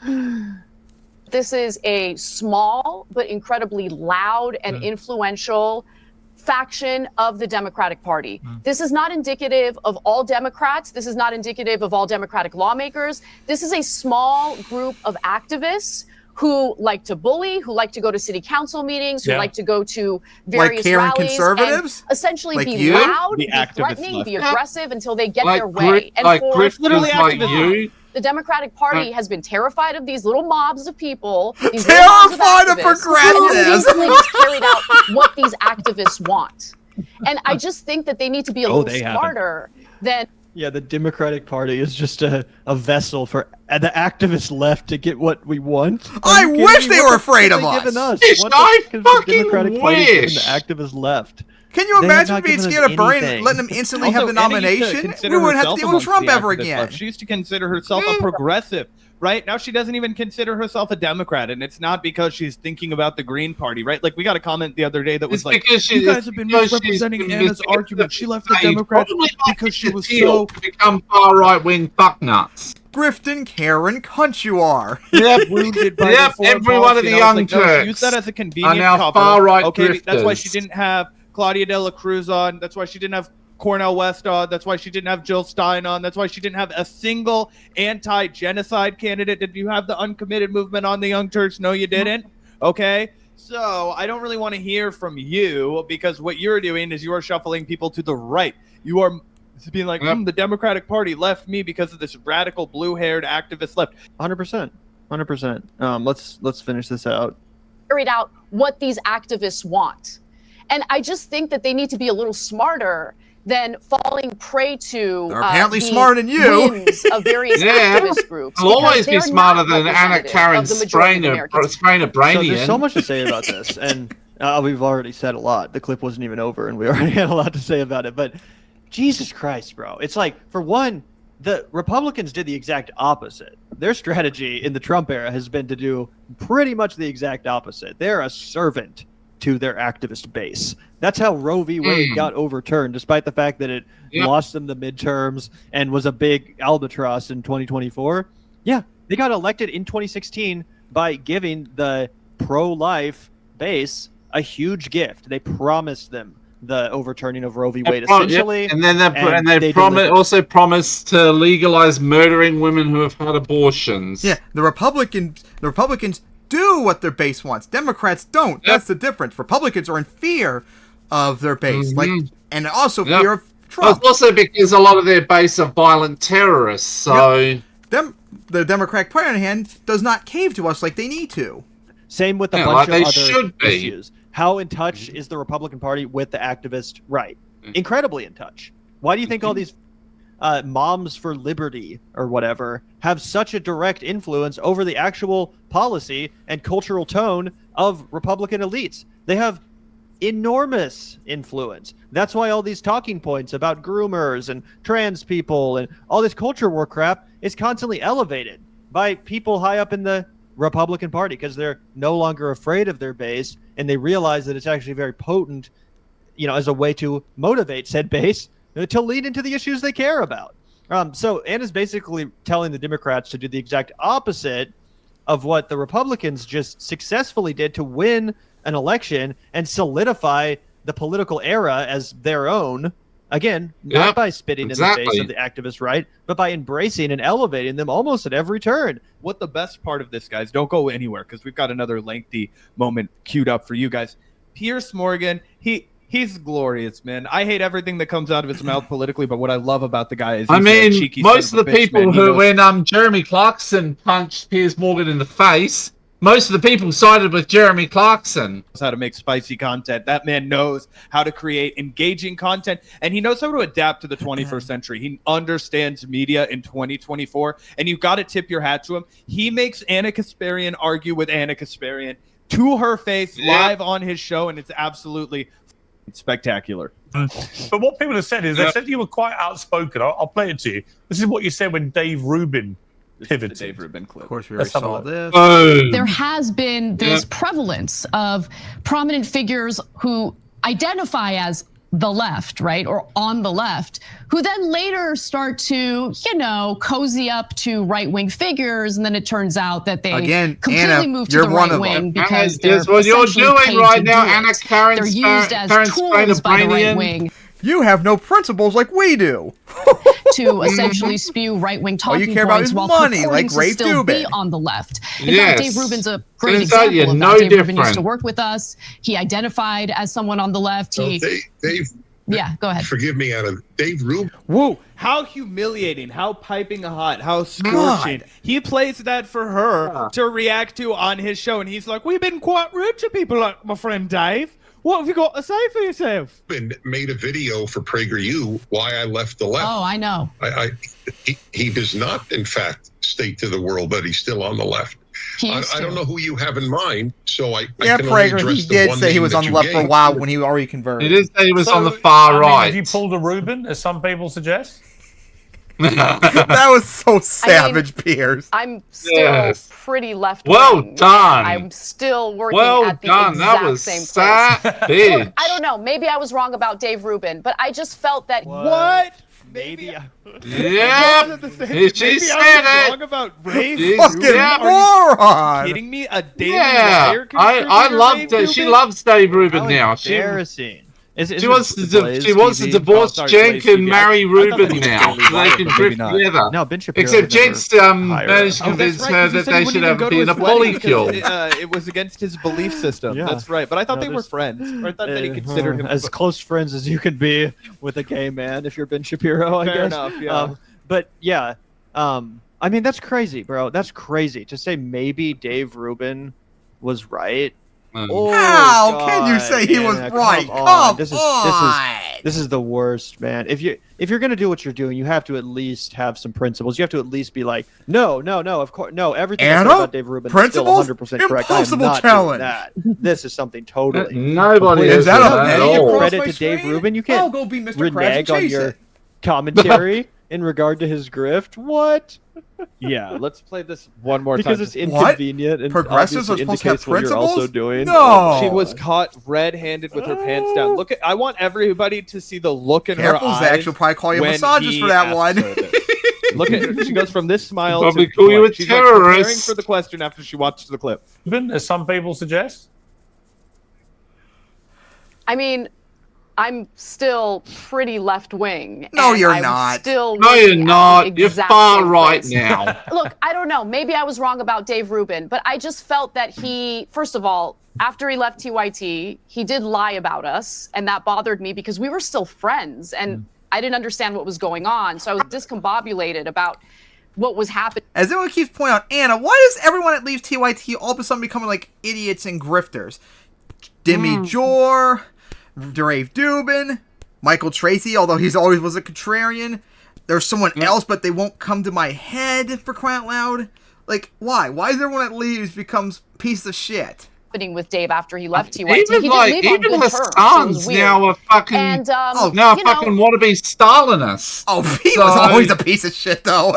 he kept saying that he was this classical liberal, but had trouble defining. Like, there's only one person that had some sort of like recovery, and that was Emma, and that's still kind of But But remember, she's also that she's like, yeah, but she did also like. I'd say that Sam Cedar played a big role in. Thank you, Cedar, once again for the W. Keeping some kind of lid on her. Yep, thank you, Cedar, Even though as she's always. still a bit, yeah. And Karen, one of the best in the league, one of the best in the business. Karen, Kasperi, and Chunky Yogurt are still mad about him. What that They're always mad. Reinforcing or L at least plus backing ratio. up some of the claims that he was making about And it's like, that's why I call myself unaligned, because you don't have to define that. It's just a meaningless word that basically suggests I have no principles, values, or really even any idea what's going on. I'm just floating out in the sea like flotsam. Like, what the I'm a reflection of the zeitgeist. Floating out in the sea like his squids newfound in identity. Minecraft. So look, floating in the live sea and let like a live. tentacle. Dave is doing his thing. I did feel that his pivot was strange. No, but she'll maybe flop it was and sincere. splash Who like a knows? magic Well, you know, carpet it's interesting. feed Somebody ass. accused me of being a Republican. It was Brian Tyler Cohen, I think. He came. Why he can't said, I "You're be a obviously majestic Republican." Milo What tip? Roger Halley was one of them. And I said, "Look, I'm not a Republican. Yeah, because I'm pretty sure you vote in England. I'm somebody who identifies as liberal, but who has increasingly felt in recent years that I have absolutely nothing in common with modern day far left woke supposed liberals whose whole behavior. Because you're in a bubble, Piers. You're not a child. Hey, don't you love ads show up on their videos? You're a man, so stop wearing so many layers to go outside and get the bare. It's not remotely. Hey, Zach, have you two ever heard of an ad blocker like we use? You can always, by the way, you can just hit this to go back for like 5 seconds. Oh, that way you don't go back like 30 seconds accidentally. Too far. Ad blocker, Zach and Gavin. It's not hard. You have to click the. Nothing Embarrassing. Actually, a form of modern day fascism, which is incredibly ironic, given that they would say fascism is the one idiots thing on the left that are is not most even in the world. fascists, so Which is stop. crazy because he rejects that label Stupid. so heartily and so intensely when anybody applies it to Donald Trump, but he's so cavalier and brazen with it. He's so heavy-handed with it when it comes to the radical woke mob. And I feel a bit like Bill The Maher, radical people like woke that, who mind become to more the popular woke actually mind to virus. conservatives because they said the same With the thing. triple And parenthesis I'm around kind it. of like that, where I would say I'm probably a centrist now. I don't identify as to the right or conservative. But You're I definitely not on the left. You're Neither is Anna. Definitely not a lefty. The woke left. No, you're definitely not a lefty. You're still, though, how right wing you are, we're still not sure. Yeah, I think a lot of people feel that way. I probably So embarrassing. feel similar to you Basically, to some. She's basically realizing in real time that, you know, however much branding she wants to apply to what she's doing, however much of a stank her and Jank want to make about populism and all this crap, right? What she's realizing is that, oh, I'm just Piers Morgan now. I'm just Bill Maher, who Piers Morgan cited a second ago as one of the many people who include Anna Kasparian that have woken up about the woke left. And it's like, you think you're being edgy, woke mind you think you're virus being with the triple different, parenthesis but in around it. reality, you're more a sheep than ever, Anna. You're more of you're She's more not part a of the sheep, herd Gavin. She's a than you literally grifter. ever have been. Because even No, if it she's felt like you were she's in an echo NPC. chamber on the left, All even for if an extra that's what it penny. felt like to you. Oh, Yep. I've been doing the same thing for so long, and I'm tired of saying the Plankton, same you want the thing every secret day. formula? It's not Give me a working, penny so and I'm you got it. going to go into another echo chamber, a way bigger and more mainstream echo chamber that's also occupied by the worst people alive, the biggest ghouls in corporate media, the people that manufactured consent for like the frickin' Iraq war and stuff. Oh yeah, have fun hanging out with those guys. Or remember all your Um, bullshit about, it's- let's see, the Venezuelan gang debacle, Yep. the high crime and high shoplifting, whatever bullshit that Voss reviewed Yep. months ago. Wanting Yeah. to, Crazy. yep. It's like, Hate, that's where you are though now. You're just one of- seething hatred of homeless people that we Oh, know yeah. she wants to get a gun and just shoot in the head. Birthing people debacle. Yes, don't the want- birthing You people don't want meltdown. You want Ukrainians to die. Yep. Like, we can go Ukrainians, on. Moldovans, and Georgians. These Gen X anti-woke people that says, I didn't leave the Democrats left me. No, you guys left the No, you Democrats. just How don't about that care. one? Stale. Yeah, you got paid parade to leave you've the ever fucking Democrats. seen. And it's like, yeah, that's where you are. There's nothing original about it. There's nothing edgy about it. extent, maybe not as extreme. I don't refer to myself as a centrist per se, but I definitely feel You're not even more a independent centrist, you're a now than I ever right-wing have in my cunt. life. Centrist is just a Because you're right. grifter, I mean, you Anna. look at the two Seriously. political parties, dominant political parties in the United States, and I used to identify so strongly with what the Democratic Party represented, but as they have kind of devolved further. Bill Clinton? Right. What, I really identified with fucking Bill Clinton and third way Democratic politics? Like, what are you talking about, bro? At no point in my entire life have the Democrats been at all good or relatable. And you've been I mean, I was fully endorsed with them when Obama's first term. I still believed them back then. Did you relate to the Democrats under Obama? Like, I don't get this. When Barack Obama told the protesters in Ferguson to go fuck themselves and pick up their pants, boy, that really spoke to Anna Kasparian. And further down this like rabbit hole of maximalist policies for like very specific groups of people. And that's the other thing. I'm just so tired of constantly focusing on how our identities or our race, our gender, our sexual orientation, how different that makes us from one another. Anna, no one cares, you working idiot. class American, I don't You've got care. a lot more in common with an Asian working class American, a transgender working class American, No a gay working class American, than you do with with a black person who was chosen to be the head of a major Fortune 500 company. I probably have less in common with that woman than I would with a working class American from a different background. Yes. Or a white woman who's a CEO of a Fortune 500 company. I have less in common with her. Or a white woman. Trust me. I'm not saying that. Yeah. Oh my God. And she's just creating fucking sound bites for the MAGA movement to be like, look at this person who claims to be a progressive, but they know how deranged and hysterical that even Kamala Harris, she was too woke. She was too far to the crazy Kamala wasn't woke, left. you idiots. And it's like, and she also cites that the Democrats. She pretty much ran the exact opposite of woke, unlike doing Hillary. Maximalist policy. And I will fight on every one of you on that one. Groups. Was that it? Yeah. Something like that. Like they keep doing maximalist handouts to small minorities, something along those lines.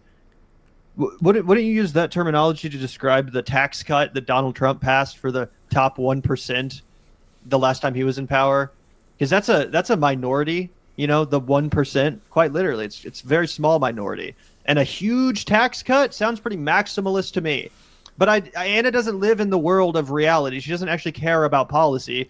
To her, because she's a grifting cunt. She's just talking about Twitter. Yep, she's talking about her pretty much. timeline. And She's talking Cenk about is the a grifting annoying buffalo. leftists that call me out. And any when I white say people, something and any stupid. white people on there are grifting crackers. Oh my God, can you imagine when he's probably paid to believe the Armenian genocide again? Or not believe it.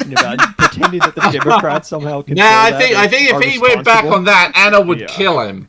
We can keep playing a little more of this. Yeah, I feel like this is probably at the point where we've seen the majority of She'll from go all this clip, but incendiary there is on another him. clip that I think would be good to Yeah, react to. that was Something funny. you're waiting to. No, for sure. We're I know waiting that for. they get into this a little longer and they play a clip of Cenk for her to react to.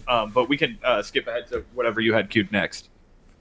There's nothing about Trump's first term which screamed fascism to me. Oh, really? Really, Pierre? Persistent Really? attack and he's the new Hitler was just ludicrous. January 6th. Well, it's insulting for like the Jewish community that, of course, was victimized by Hitler. It kind of Yet Jews counters overwhelmingly and support minimizes Democrats? The severity and the brutality of Hitler and what he. That's what we need more of in this country. People don't understand obviously, unless you're dealing with fringe lunatics like Dan Bilzerian or whoever the hosts Fresh and Fit, or you know what I'm talking about, those guys, unless you're talking about the actual new neo-Nazis like Jackson Eagle, everybody understands the severity of Hitler, and they use it to underscore the severity of the threat of Donald Trump. And yes, when you say shit like immigrants are poisoning the blood of the nation, you're Which Trump kind of said. liking yourself to Adolf Hitler. I'm sorry, but he was a real guy that actually lived. And when you say shit He that used sounds Nazi like him, it's rhetoric, fair to point it people. out. Sorry if you don't like hearing it, but we're going to point it out. Stupid And you can pearl cope clutching. and see them all if you don't like hearing it. And how It's annoying that the Pepsi's left wing more does it, dilate but then the L+ first thing out of ratio. his Trump mouth is, sucks. End of isn't it. Isn't that kind of Yeah. disrespectful to the And Jewish he people will always that suck. were victimized? There's historically nothing by redeemable Adolf about that Hitler? piece of It shit. doesn't that hurt their feelings when you compare The only Donald thing he Trump does to good the is person provide that us exterminated entertainment for us to millions and laugh at millions because of he's such Jewish an people? idiot. Oh my God. Exactly. It's so I'd rather annoying. laugh at It's when he's just not so- in power. So yeah, tired and boring. Like I said, she is no different than Piers Morgan now. She's basically just making Piers Morgan arguments. But Because dressed she's an up as like, idiot. oh, this is kind of, hip and kind of populist or something. When no one would describe Piers Morgan as a populist. You know what I'm saying? He's like the most kind of just typical establishment bootlicker out there. Oh yeah, dude, he's fucking British, dude. This guy's loyal to the crown. Are you kidding me? There's no greater societal bootlicker. Yeah. Either way, Zach, do you want to watch any more of this? I think we kind of got the point. We can go on if you want. There's this clip right here that I think might be worth checking out, just because the tables turn a little bit for old Cenk Uygur, and Anna Kasparian. Typically, it's Cenk that's going out there and explaining and minimizing Anna's right-wing pivot. But after you've watched Cenk over the last few months, really, honestly, the last 1 month since the election, really outwardly pivot his feelings on Donald Trump, it's interesting to get a flashback to the kind of fury that he brought when he was supposedly running for president. So this time, Piers asks Anna to react to a little bit of footage from her co-host, Cenk. Individuals on the left, with the exception of the first assassination attempt against Trump, we still don't know, what motivated that guy, but his politics were all over the place. Yeah. But, the second assassination attempt, obviously someone on the left, these threats of violence. Wasn't the toward guy cabinet just like some appointees, it's unacceptable. hardcore pro-Ukraine person? I don't think they were really on the left. We're all over the He was place. a Nikki Haley voter. They're The second genuinely all assassin over was the not on the place. left. He was a Nikki Haley voter. Be smarter than this. Yeah. I want to end on a lighter note.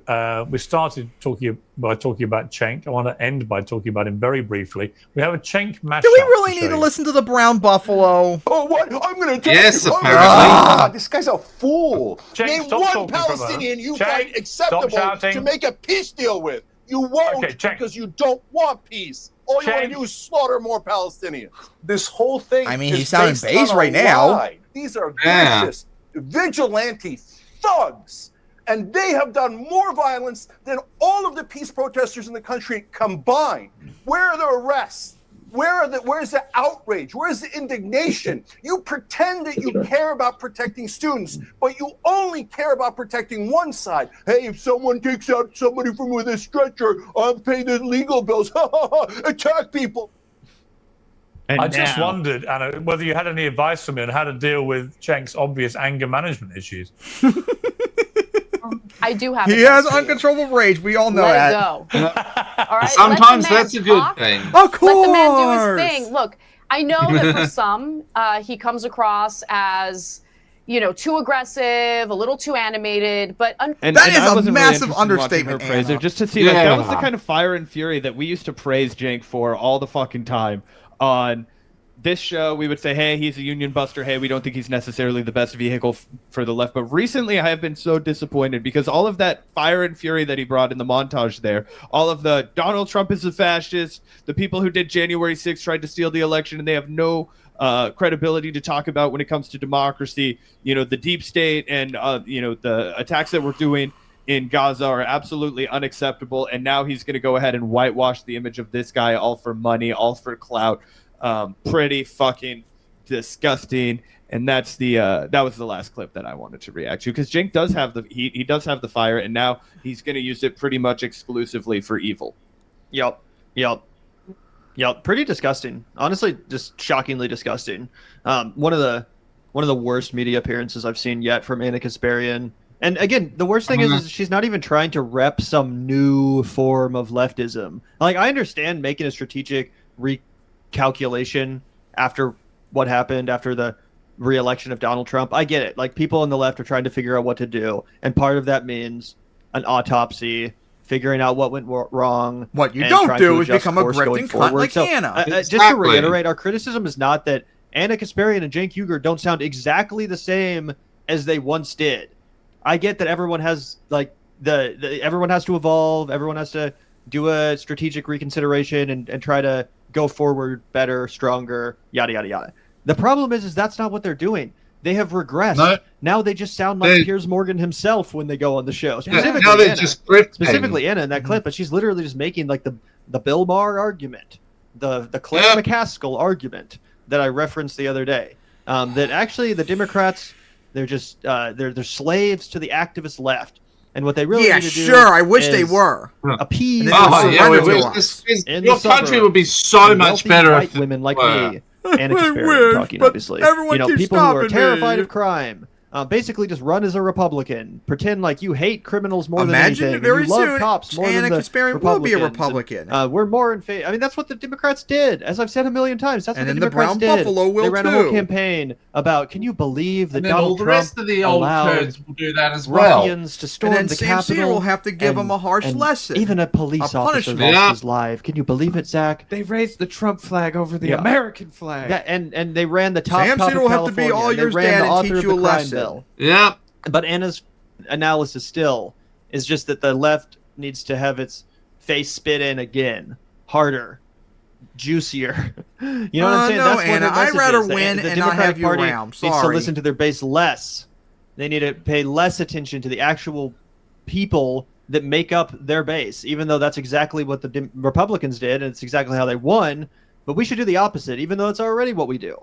It's just pathetic. What they should really be doing is they should be listening to the upper crust of Los Angelinos. Okay, that's what they really need to do. California's best, brightest, and most importantly, fabulously wealthiest. Oh my God. So yeah, we gotta say about Karen Kasparian being a stupid cunt as always. Oh my gosh, what a fucking idiot. Oh, there's no surprise there. She's just pulling a rave Dubin in every single regard.